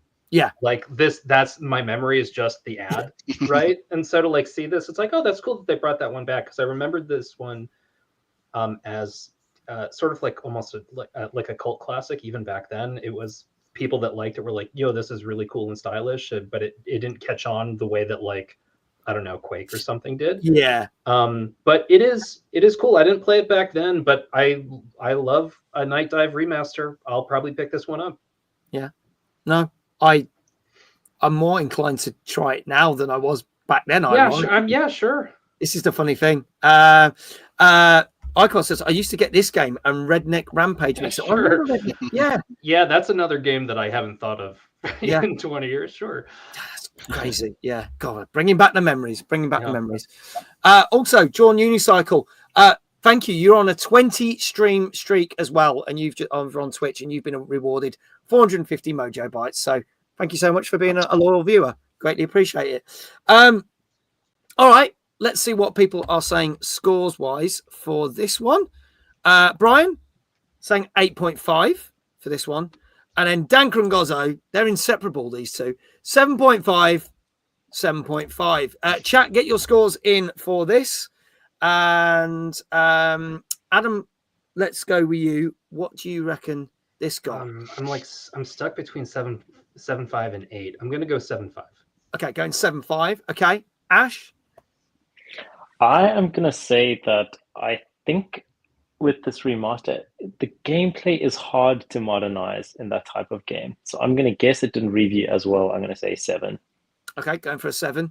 Retro Jazar saying 8 over on YouTube and on Twitch. Flame saying 7.5 and iQuell saying 8. Dave, what say you? I'm going to try a 7.5. Going for a 7.5 as well. Okay, folks, this is your last chance. This is Outlaws and a Handful of Missions remaster, which came out last Thursday on PS4, 5, Xbox Series X, S1, Switch, and PC. There you go. That's a lot to say in one mouthful. There you go. And if there are no more scores in the chat, I can tell you that this did. I'm going to say this was a difficult one to try and average out because it hasn't had many reviews. So literally, I had a handful of one lot of scores and a handful of another lot of scores, and I kid you not, I had to toss a coin to see which one would have got it, and it got tails, which means it was the lowest score because this did get quite a lot of 8s, but it also got the same amount of 7.5s. So there you go. So David Adam, congratulations, you got it right. So firstly, again, go check out Ash and Adam's Existential Treads. We'll be dropping the links in there. Join the Discord. Go follow them on everything.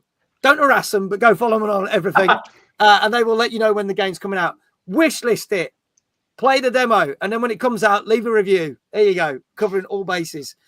So Ash and Adam are 3 correct so far tonight.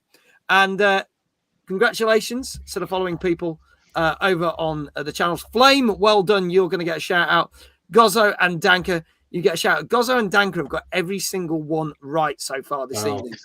I have failed so far to trip them up, but I will try. I will try. So we'll see how we go. And Dave, obviously, we've got to give you your second one, your second shout out.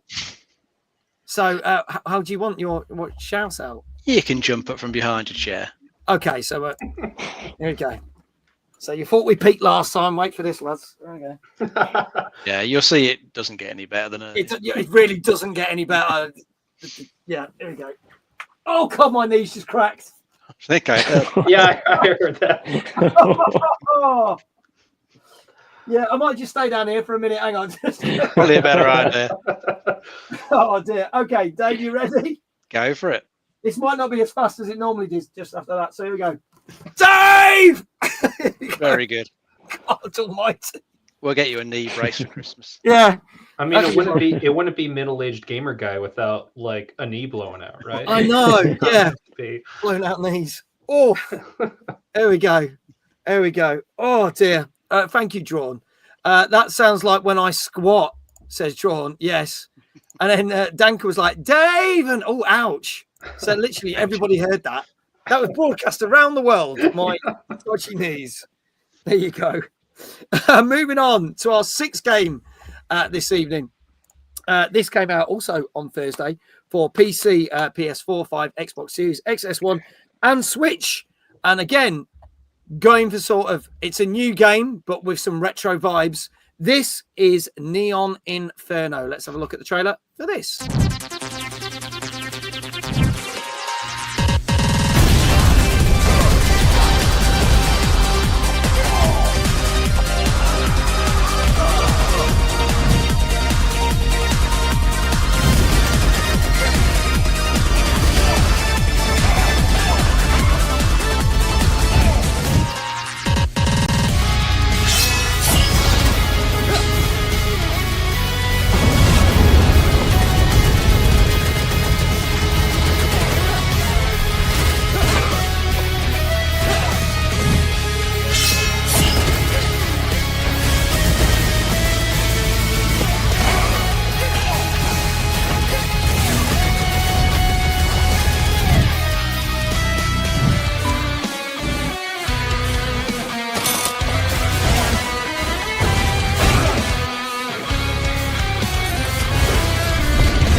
There you go, folks. Wow. That is Neon Inferno, which came out last Thursday on, PC, PS4, 5, Xbox Series, XS1, and Switch.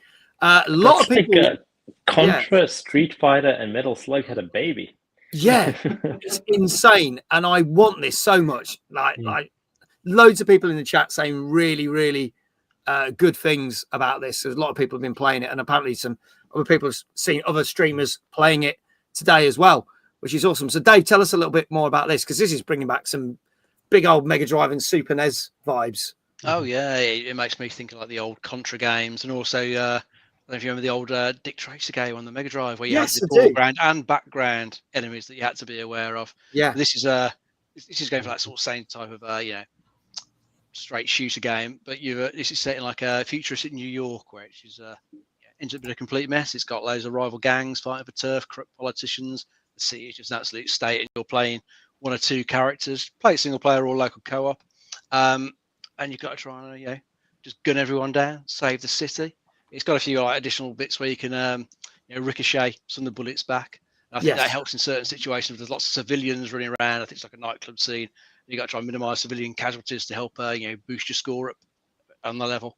So it does look pretty cool. So I think if you want a bit of retro fun like the old sort of Contra style games, this looks really cool. Love the art style they've gone for. Looks really good. And music sounds good as well.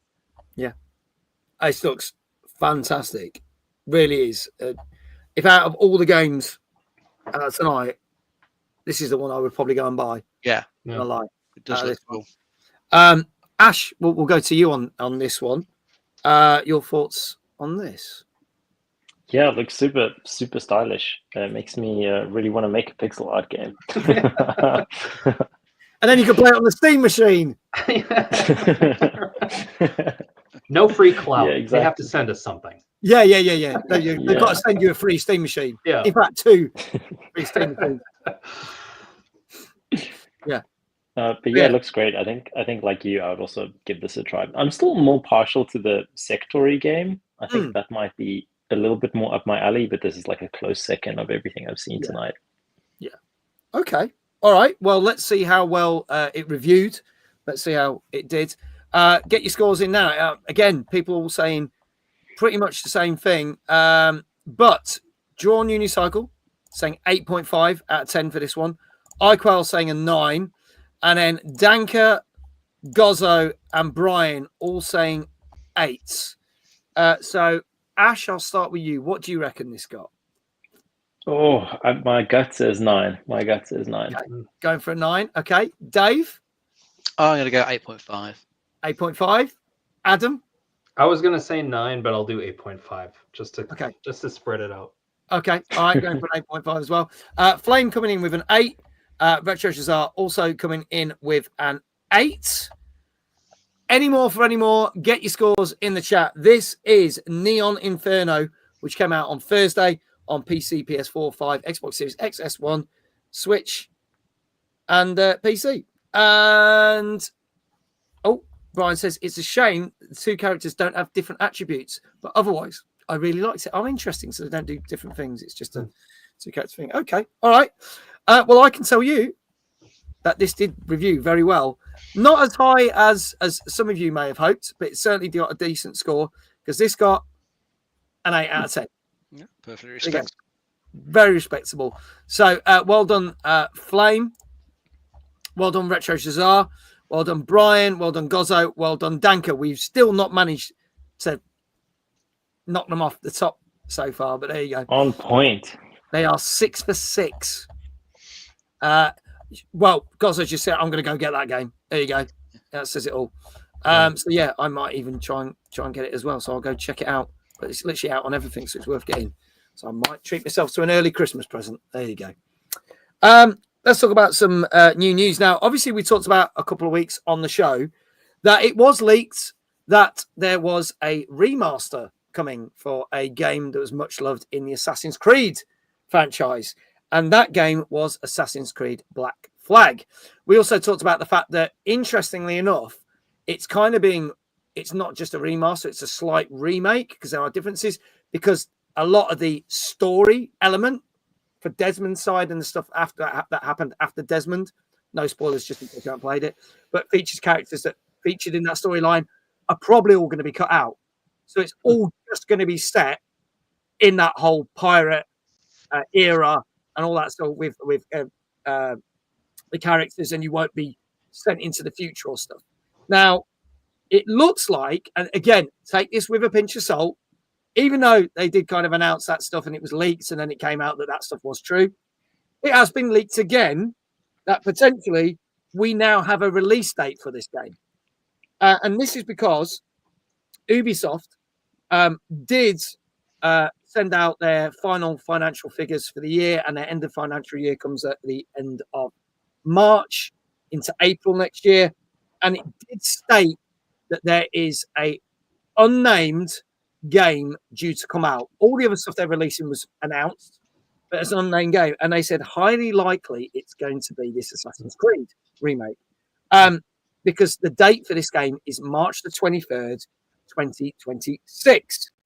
Now, some people said, seeing as that they've already announced that when we get the Game Awards in roughly 2 weeks' time, that they are announcing the new Prince of Persia: The Sands of Time remake, that is highly likely we're going to get a trailer dropped for this Assassin's Creed 4 Black Flag remake. But some people are also saying, yeah, but look what Bethesda did with Oblivion and just went, there it is. And player base, it was a massive success. Yeah. They potentially could do that with this game as well, because even though there's been very different Assassin's Creed games, you speak to a lot of people, they say this was peak Assassin's Creed. This is where it really hit the mark for some people. So they've got that player base that would just get it if they shadow dropped it. So my question is, one, which way do we think they're going to announce it? And two, would it be funny if it turns out that March the 23rd it's a completely different game and not this? Yeah, it's the new Rabbids game. That's yeah. Yeah. Yeah, it would be quite cool if they just shadow dropped it. And I think you could do that because it's a big franchise that a lot of people like. As you say, this one has always been held in like high regard. I'll be fair, I didn't get on with it that well when I originally tried it way back when. I think I got fed up with like one mission where you had to, I think, board a ship, and I kept getting the desynchronized issue because my crew was still on my ship, and that seems to just sail off and leave me on the enemy ship that they asked me to catch. It did it 3 times in a row and just pissed me off. I never went back to it after that. So hopefully if they've like tweaked it up a little bit, because I think they're talking about sort of modernising some of the mechanics and stuff like that. Changing perhaps adding in some fresh missions and doing stuff like that. Yeah, they might like tidied up things like that were perhaps a bit problematic with the slightly older systems in the game. So it could be worth revisiting when it comes out, but it'd be nice to sort of see a bit more of what they're actually doing with it. Are they actually ripping out the modern day stuff? Which I suppose people are always a bit take it and leave it with it. It's always been one of those sort of tentpole parts of Assassin's Creed, hasn't it? I know it's been getting less and less in the more modern games, but in those ones, there was always a bit more to it. I think there wasn't meant to be a reasonable storyline with whatever the modern day stuff was in it did carry it on from the third one, interestingly enough. So it would be a bit of a shame if they ripped it out. I mean, they could perhaps sort of make it sort of an optional thing, separate it out, perhaps to be its own separate thing from the menu, not to remove it completely, but then it wouldn't interrupt the the pirate adventure side of it. We'll wait and see what they do, but I reckon they could do a shadow drop for this if they really wanted. Yeah, Ash, I have like a tangential question. Is Assassin's Creed Black Flag the one with the sea shanties in like the soundtrack? Yes. Holy damn, that's a good soundtrack. They like literally remade a bunch of, like, I haven't actually played that game. I haven't played much Assassin's Creed, but my goodness, I've listened to that soundtrack a lot. It's so good. That's so funny. I didn't know that. Yeah.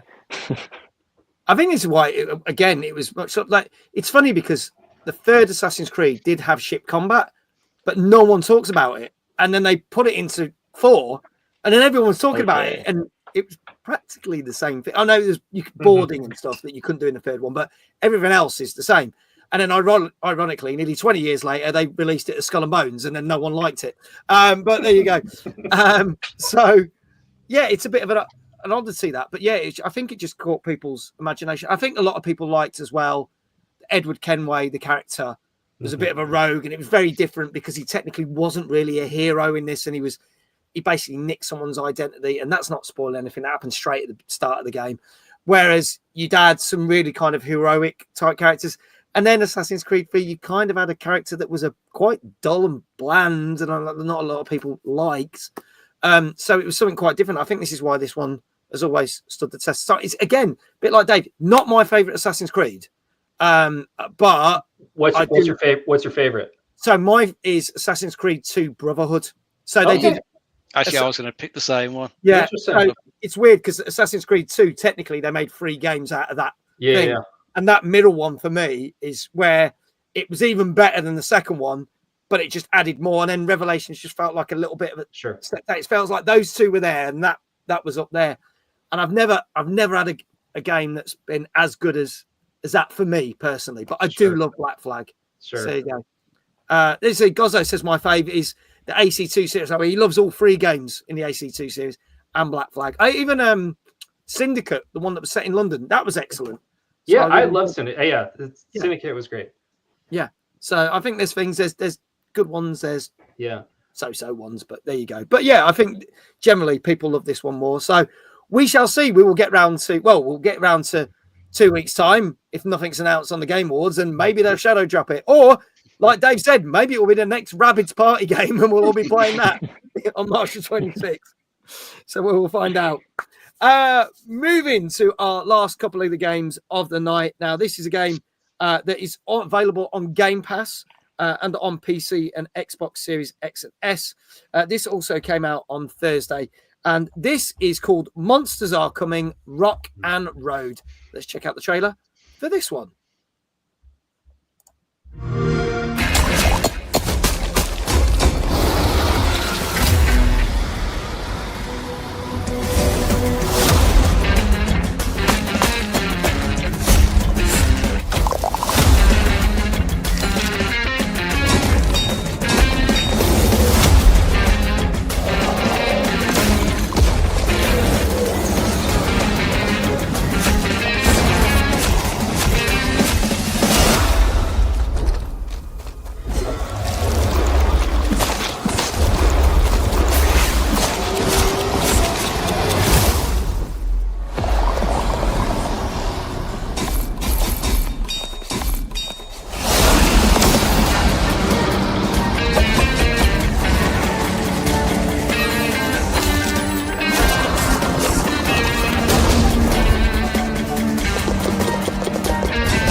There you go. And this is one of those play anywhere titles. So if you can play your Xbox on a fridge or your lawnmower or anything like that, they put those crazy ads they've been putting out. Then you can play this as well. So there you go. Dave, tell us a little bit more about this one. Yeah, this one's mixing up like tower defense and like some roguelike mechanics and probably sort of a bit of sort of Vampire Survivors energy in there as well with all the constant hordes of like enemies that are coming at you. But in this one, you've got to guide a mobile city to like a place of salvation. I think it's called the Ark in this one. And as the city is going down the screen, your character's got like help fight off some of the monsters and also gather resources. And with the resources, you can keep the health of the city up, or you can build extra parts to the city, extra like say turrets, to help take out some of the enemies as it's rolling along. You got to like clear the path in front of it so that there's no obstacles that will block it off, and you just got to try and keep it in one piece before it reaches the Ark at the end of the level. Yeah. So it looks like it's one of those games that perhaps looks fairly simple at first glance. I think there's sort of a fair amount of depth to it, especially some like the roguelike parts that can help mix things up for you. So it's quite a lot to sort of get stuck into there. Lots of different runs to do with it. Yeah. Lots of different styles of city to build and stuff like that. Looks like it could be good fun. Yeah. It looks pretty cool. Again, didn't hear much about this until a couple of weeks ago, and then when they started saying, "Oh, it's coming on Game Pass," and they started announcing stuff, I started to see more and more of this one. Adam, I'll throw this one. Yeah, I mean, this one looks like one that I would play, and it's too bad. It's like, mechanically speaking, looks like Ash and I and the studio that did this are like drinking from the same well. So I probably won't play it until we're done with Treads. Yeah, because I just don't want like bleed. But I think this looks awesome. I love the art. I mean, I'm a sucker for anything that is, common genre plus like make it roguelike-y or whatever, just because that's the. I mean, I love an Assassin's Creed, but like increasingly, I just don't have the time to do an 80-hour game. And like the thought of like, oh, I can like hop in and do this for 20 minutes. Like, I love that. That's the kind of games that like Ash and I are, usually trying to make. So this is like super right up my alley. Awesome. Okay. Well, let's see what people are saying. Chat, get your scores in. Dave, I think we're back at you. We're going to start with you. So what do you reckon? I'll try an 8. Go for an 8 for this one. Well, Danka and Gozzo are also already agreeing with you with an 8. Adam? Yeah, this feels like a really good 8 to me. Okay, going for an 8. And Ash? Yeah, Danka and Gozzo, I got to follow. It's an 8 from me too. Mate, okay. A track record like that, you just gotta, Yeah, they're leading the way now. So, like, do you realize how much pressure there is on Danka and Gozzo right now?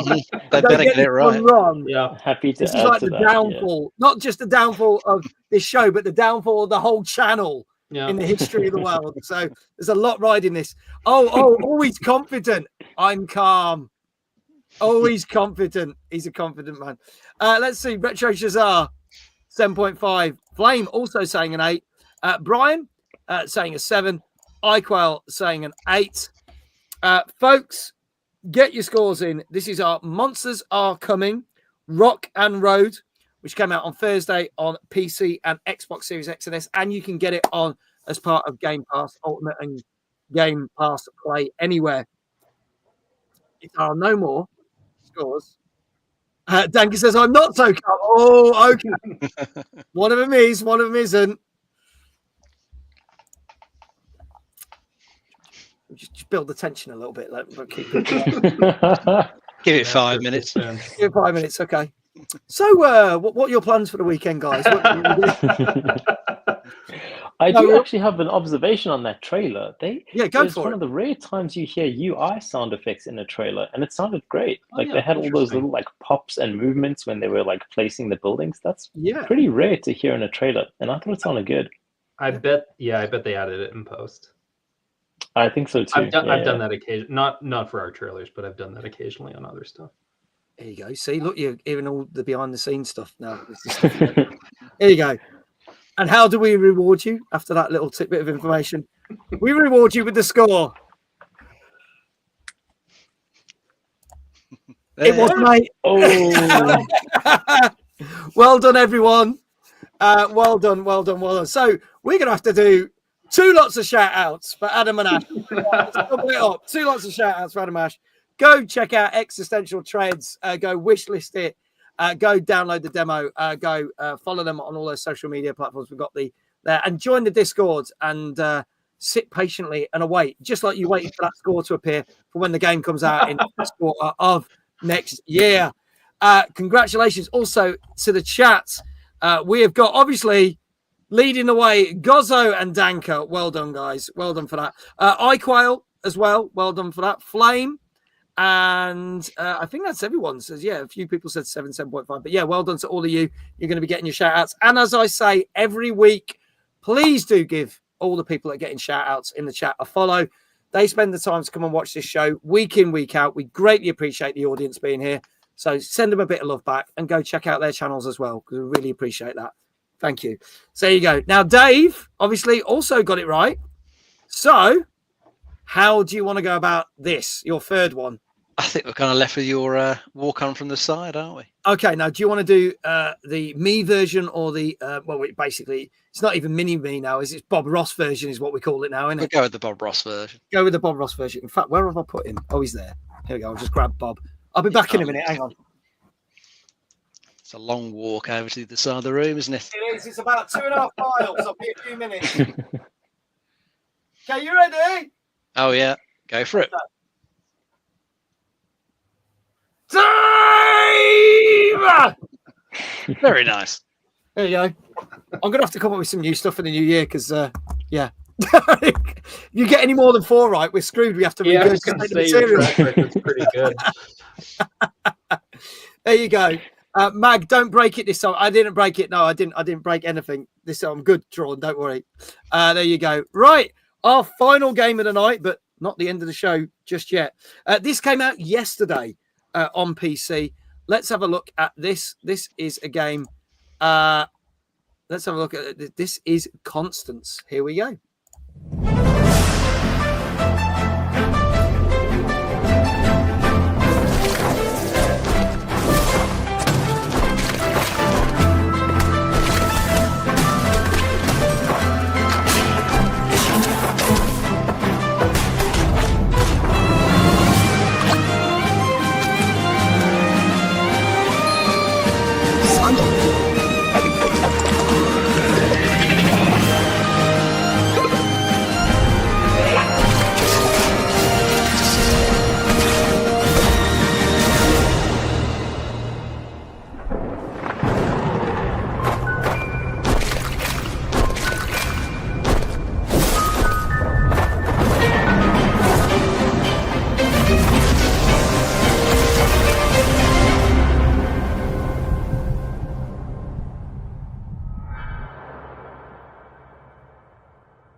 There you go, folks. That is Constance, which came out yesterday on PC.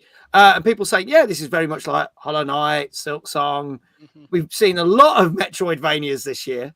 A lot of, but yeah, this time, as Tron Unicycle, it's Painter Night. Yes, because there is a difference. It's got a paintbrush. But there's got to be more to that than that, is there, Dave? Yeah, it's very sort of narrative that will sort of make this one feel a bit different. Because yeah, it is another Metroidvania. In this one, you're playing as an artist called Constance, and the sort of surreal world that she's exploring is kind of like based on her sort of mental health issues that she's sort of dealing with. So you got levels sort of themed around anxiety and burnout, sort of stuff like that. So it's got some themes in there. Probably a lot of people recognise, and I've seen another reviewer sort of mention it in the same sort of breath as like Celeste, which came out a few years ago, because that also dealt with some, like mental health stuff. So I've heard it sort of mentioned alongside that, and I think people also said that like the platforming is pretty good and quite challenging, like Celeste platforming was. And it looks pretty decent graphics wise, nice sort of clean art style to it. You can tell exactly sort of what's going on it as you're playing it. But yeah, not much else to really say. Another Metroidvania, but probably some more sort of things in the narrative that people could relate to. So it might tempt some people to try this one compared to others. Okay. I mean, I do like the look of this, and I did state wasn't a big fan of the Silk Song. I thought it was all right. I think we've said yesterday last week, there was better Metroidvanias out there. I mean, ironically, next week there is a Metroidvania that's out. So, so we'll see how that compares. An actual Metroid, yeah, an actual Metroid. Can you imagine if that turns into something completely different? That'd be bizarre. Yes, RTS. Card battling game. Like, oh, RTS, yeah. But I do like the look of this one. But I do like the fact that it's got a decent backstory to it as well. That kind of pulls me in more than, no offense to Silk Song. It's perfectly decent, not knocking it. It's a perfectly decent game, but it didn't grab me like it grabbed some people, Silk Song. So, but this I like that gives me a reason to want to try this one. So Ash, your thoughts? I'm going to come to you for this last game. What question for you though, Mag? Did you enjoy Hollow Knight that you didn't have a good time with Silk Song? Never played Hollow Knight. Okay, gotcha. So maybe that's what led to it. I think Hollow Knight. What year did Hollow Knight come out? Does anyone know? Quite some time ago, wasn't it? So it might be before I even was streaming. So maybe that's why I missed it. Oh. Okay. So yeah, so that might be my thing. I enjoyed it, but I've played, and I did state this last week, I've played other Metroidvanias that have come out this year that I thought were far better compared to that. So there you go. It won some awards last week, so fair play to it. But I was kind of like, yeah, that's the way I feel about it. But yeah, there you go. But what about you, Ash? Would you dive in with this? I mean, have you played Silk Song? What are your thoughts? I have not played Silk Song. Okay. I played Hollow Knight, and I thought I had fun playing it. But I was informed by some friends recently that I haven't even scratched the surface in that game. And even though I thought I was done, I'm not even 10% of the way through. And so when I thought I was quite close to starting Silk Song, I now realized it's many years in the future away from me. So I'll have to wait for the remaster before I actually pick that up. And what do you think to this one? Would this grab you? Like, try this one? It looks really cool. I think the platforming scared me off a little bit. That Celeste was pretty hard, and I got through it, but it was like tough. And some of the platforming sections in this looked a bit tough, but otherwise, like I love a Metroidvania, so yeah, I'd be down to try. Okay, all right. Well, let's see how it fares up, because I think Silksong got a 9. Did it on this show? I can't remember that. If anyone can correct, I think it got a 9 out of 10 on average on this show. So let's see how this fares up. So chat, get your scores in. This is Constance, which came out yesterday on PC. Icos says, a Metroid dating sim. An independent woman in an alien world tries to find her voice and true love. Sounds pretty good. I'd play that. Just saying, that sounds great. Pitch that, Iquel. We'll go for that. So, Danka says, Dawn was first, coming in with an 8 for this. Danka says, 8.5. I'm staking the clean sweep on this. Oh, now he's confident. He's confident. Gozzo also saying 8.5. Flame saying 8. Iquel saying 8.5. Retro Shazar saying 8. So we've got 8s and 8.5s. So, Adam, we'll start with oh man, I'll go 8.5. 8.5, yeah. Ash? I'm going 7.5. Oh, okay, 7.5. Dave?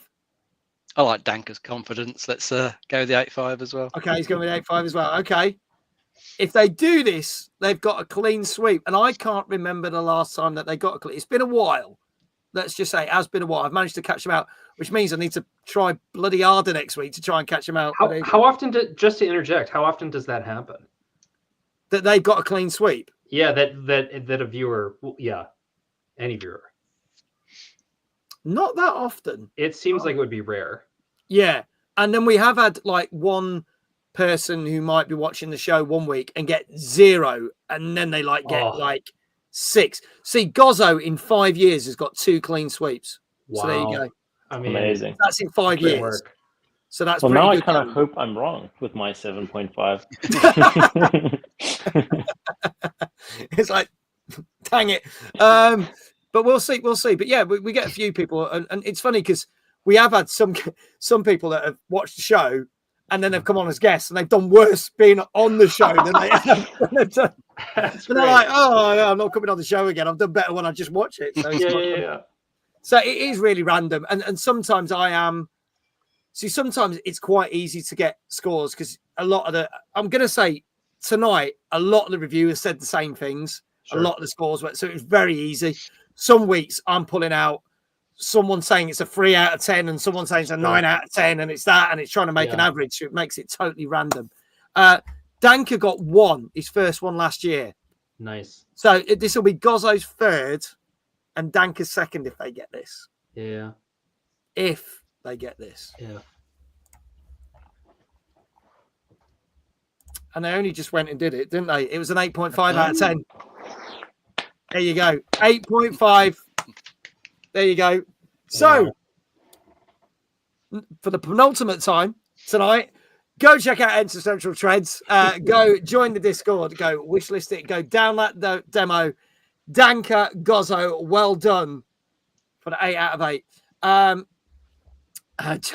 Icar says, can my pitch for the new Metroid Love Sim be on the big screen at the Timeless Gaming Convention next year? Well, maybe. We have some game pitches at that event that we run, so we'll see. There you go. So congratulations to everyone who got that. Shout outs are going out across the board. Now, Gozzo, well done. Danka, well done. And to everyone else that got it right as well. Iquail, well done. You got it right as well. And I think that was it. I've not missed anyone out. Dave, obviously, you're now 4. We need to think of something better because now I've scuppered myself by saying, well, what happens if you get 4? We have to regurgitate some content. So I would also suggest hiding behind your curtains. You haven't done that one. That's a good one. Let's try that. You watch me smash a load of ornaments now. That is going to be more difficult than it looks because there's not a lot of space to do. Try your best. Oh, God. Yeah, I've nearly got something over. This is a first, ladies and gentlemen. It's probably going to be a last. Dave! I like that one. There you go. Very We'll keep nice. that in. Nice to have a change. You watch next week, you'll get 5 right, and then we've got to go back to the drawing boards. I'll get you some assaulting off your shelves. I don't think IKEA can take the weight. We'll see. We'll see. Just before we wrap up the show, let's talk about our final gaming news story. Now, obviously, we talked about this on the show last week. We stated that when we talked about Call of Duty Black Ops 6 last year, it got one of the highest gaming scores that it's Call of Duty has ever had on the show, and it got an 8.5 out of 10. However, last week, its average reviews were coming out at 7, which drops it down to when we were talking about Cold War and some of the other games that come out. And it seemed to be it's that thing, the whole thing of just pushing out another Call of Duty game and just doing the same thing over again. And it has been revealed that Black Ops 7 hasn't had a great launch in Europe. Now, obviously, someone else stated that it's not doing well in Japan as well. But over the last week and a bit since it's come out, it has fallen short massively of where they were hoping in the European market. It is 63% down on sales. Thank you, Bram, for the on-screen celebration as well. Love it. Love it. Thank you for the 40 bits, man. Greatly appreciate it. You guys can't see it on here, but on Twitch, there was loads of like emotes going all over because obviously people playing cards just going, what did I buy this? It's 63% down on predicted sales compared to Battlefield 6. Now, Battlefield 6 was the best-selling game of October. Thank you again for the 40 bits as well. He's doing another one. Thank you so much for the on-screen celebration. Greatly appreciate that. And it's actually 57% down on sales in its opening week compared to Black Ops 6. So that's the first thing that's not gone well for it. So it's generally just down sales-wise. For Steam concurrent players, Black Ops 6 in its first week had over 315,000 people playing. This has had less than 100,000 people playing. So nearly over 200,000 people less playing this. Now, granted, we haven't got the figures because this was released on Game Pass. Thank you, Bram, for the 20 bits.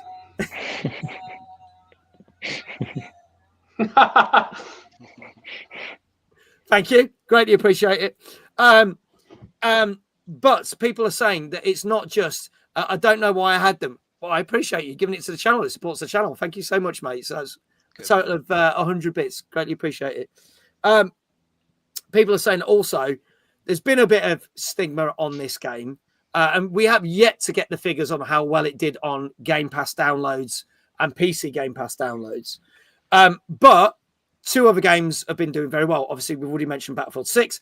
Ark Raiders is another game that reviewed very well and has literally come out of nowhere and done really, really well as well.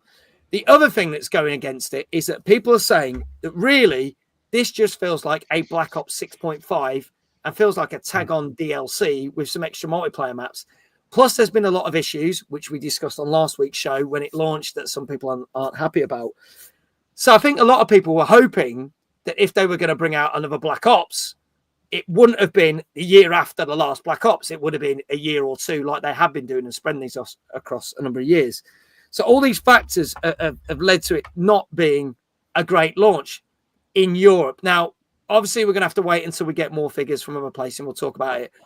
But this won't surprise me that it will still probably sell an absolute ton and still be knocking around next year, because we still saw that a couple of months ago, last year's COD and the years before were still in the top 10 games of the year at that point. So this probably will still sell a boatload. But are we getting back to that fatigue of COD like we had at the start of 2020 when we were saying we had Cold War come out, Vanguard, and me and Dave would talk about it, and we're like, they're just churning out very average campaigns. The maps are not to everyone's liking. Have we kind of gone and done that thing where it's hit that peak with Black Ops 6, and what do we think's happening? Well, I think with any like annualized franchise, you're always going to get certain versions just don't hit with the audience. I think Vanguard didn't really hit, and I think before that Infinite Warfare didn't hit. I get the impression probably like the Call of Duty crowd probably prefer a more modern approach to like the campaigns, you know, the sort of modern warfare type things. So I don't know what their plan is for next year, but let's say it's like say Modern Warfare 4 or whatever next year. Yeah, that might do a lot better because it's what people are looking for. Because you can perhaps guess that because lots of people have gone for Battlefield 6 this year. Yeah, that's doing really well, and that is, you know, your modern current sort of generation military shooter. You know, it's not going for any like futuristic rubbish, or it's not going back to like World War II or anything like that. It's just sticking in modern times. I think people tend to prefer that from what I can sort of pick up. So considering this Black Ops 7 is you know, slightly futuristic, and it looks a bit daft in the trailers when they came out, like the big knives getting thrown around in the environment. You know, it just didn't really look like what you'd really want from Call of Duty, probably for a lot of the players. So yeah, I think this is probably like their down turn on the graph, but maybe next year's one will send it back up because possibly we won't get another Battlefield next year because that isn't annualized. Yeah, of course. No. So you know, it'll probably have a bit more. It might have a bit more room to breathe because, you know, it's had, as you said, it's had a Battlefield and it's had Arc Raiders, and people have only got so much time as well for these games. So if you jumped into one of those, you might want to stick with those for now, and maybe some people will come to Black Ops 7 later on when I got a bit more time. But yeah, there's too many games competing for the little amount of time that we've got these days. I think this is the thing. We obviously played the game last night. We tried it out, and I mean Bram said this. He says, I think it's also the always online single player that killed it. I find that bizarre that it's a single player game. You can have a campaign of 4 people, but you have to be online. And as we found, even before we started the game, we got kicked out.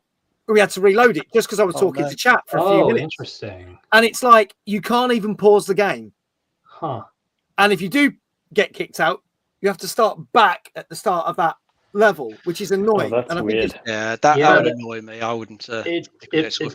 It feels like one of those things that when you're designing in a vacuum, like that's a decision that makes perfect sense on paper relative to a bunch of other decisions that you sort of made on paper, but in practice, like it's just it doesn't stand up at all. Like you can't pause a single player game like that. You tell that to any like normal person not part of these discussions, you're going to get like a shoulder shrug, like what the hell are you talking about, man? It's a really bizarre thing. This is the other thing, and this is again from an experience we had last night. It says, and if you play alone, the other 3 spots are not filled with AI characters. So there's no difficulty setting on this game. So it actually makes it really difficult. And we were saying that actually the levels were more difficult than the boss battles. The boss battles weren't too bad. Sure.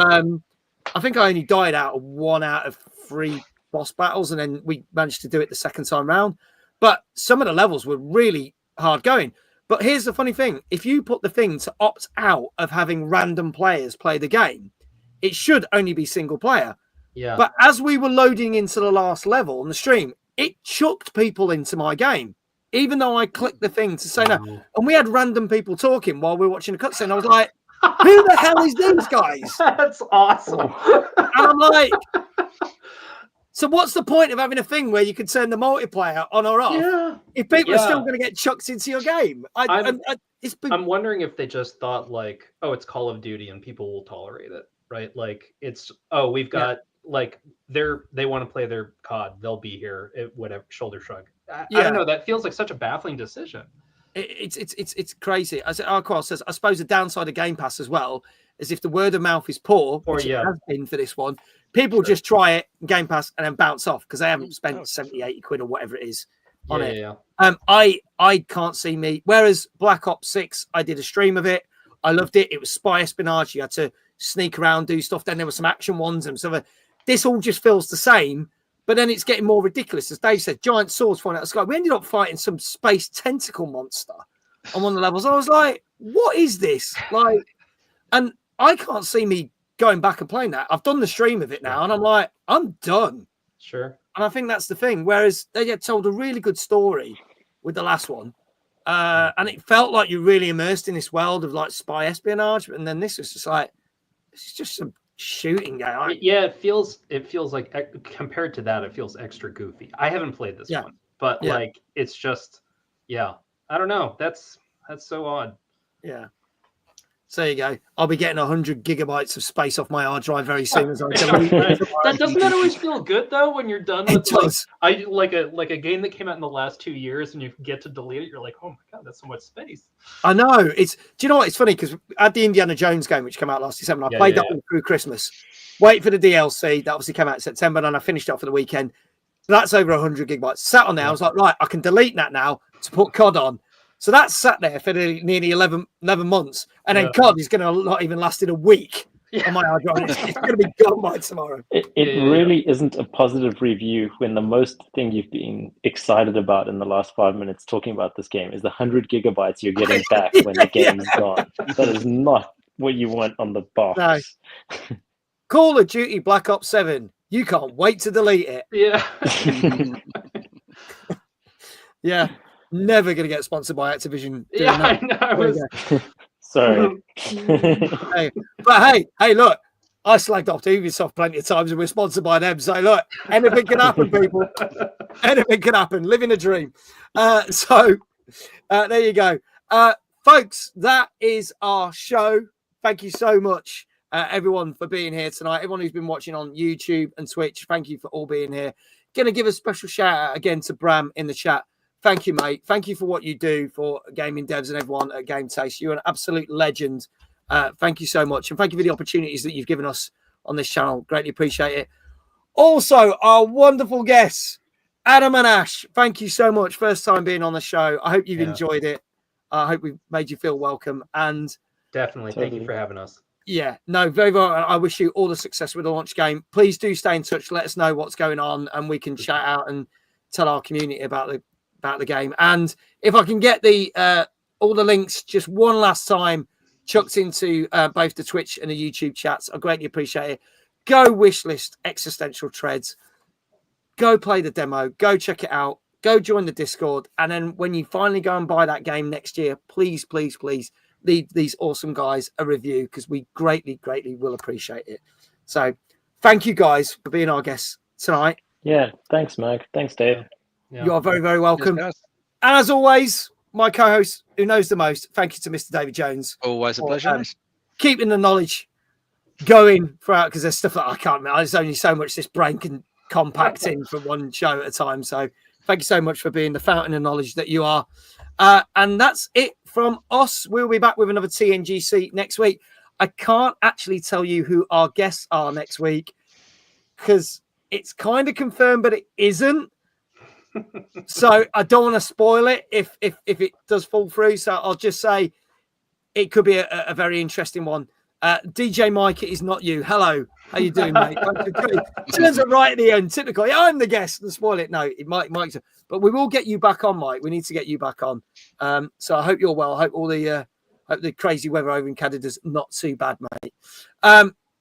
He says, "Ouch." Sorry, mate. I'm just saying it's not you. There you go. But yes, we'll be back with this show next Tuesday.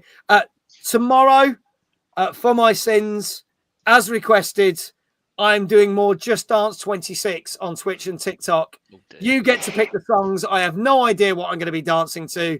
I'm probably going to dance very badly, but it is for your entertainment. So we are doing that tomorrow night. And Thursday night, as mentioned, Kirby Air Riders will be putting this through its paces, seeing if this deserves that 8 out of 10. So all that leaves for me to do is we're going to go raid some people on Twitch. And if you're on YouTube, unfortunately, it's just going to end. Sorry, it's not the way I planned it, but you can watch it back on a loop. So let's go see who's on over on Twitch. It's quite a few to pick from. I think let's go for someone we've not raided in a while. Lisa Paranorma's on. She hasn't been on for a while. I don't think we've raided her for a while. What is she playing? So we'll quickly press this. She is playing some Among Us. There you go. So she's playing some cute games. So sounds a bit sus, but we will go raid Lisa. And I think Kev's there as well. So Lisa and Kev, known as King Crazy. So let's go raid them. Hit the button. And that should start after the end credit roll. No, I pressed the button twice. What the hell happened there? What happened there? That did not work. You've broken it. Have I broken it? It's not working. First the 8 that didn't show up. I know. No, it's doing it. There you go. Thank you, Stream Deck, for just fucking me over. There you go. All that leaves for me to say is wherever you are in the world, have a great morning, a great afternoon, and a great evening. And we shall see you tomorrow at 8:30 for some Just Dance. God help me. Yes. Well, if it helps me lose weight, anything's possible. So there you go. We will say goodnight, and we'll do that thing where we all wave at the camera. Thank you very much. Good night. Good night. Bye.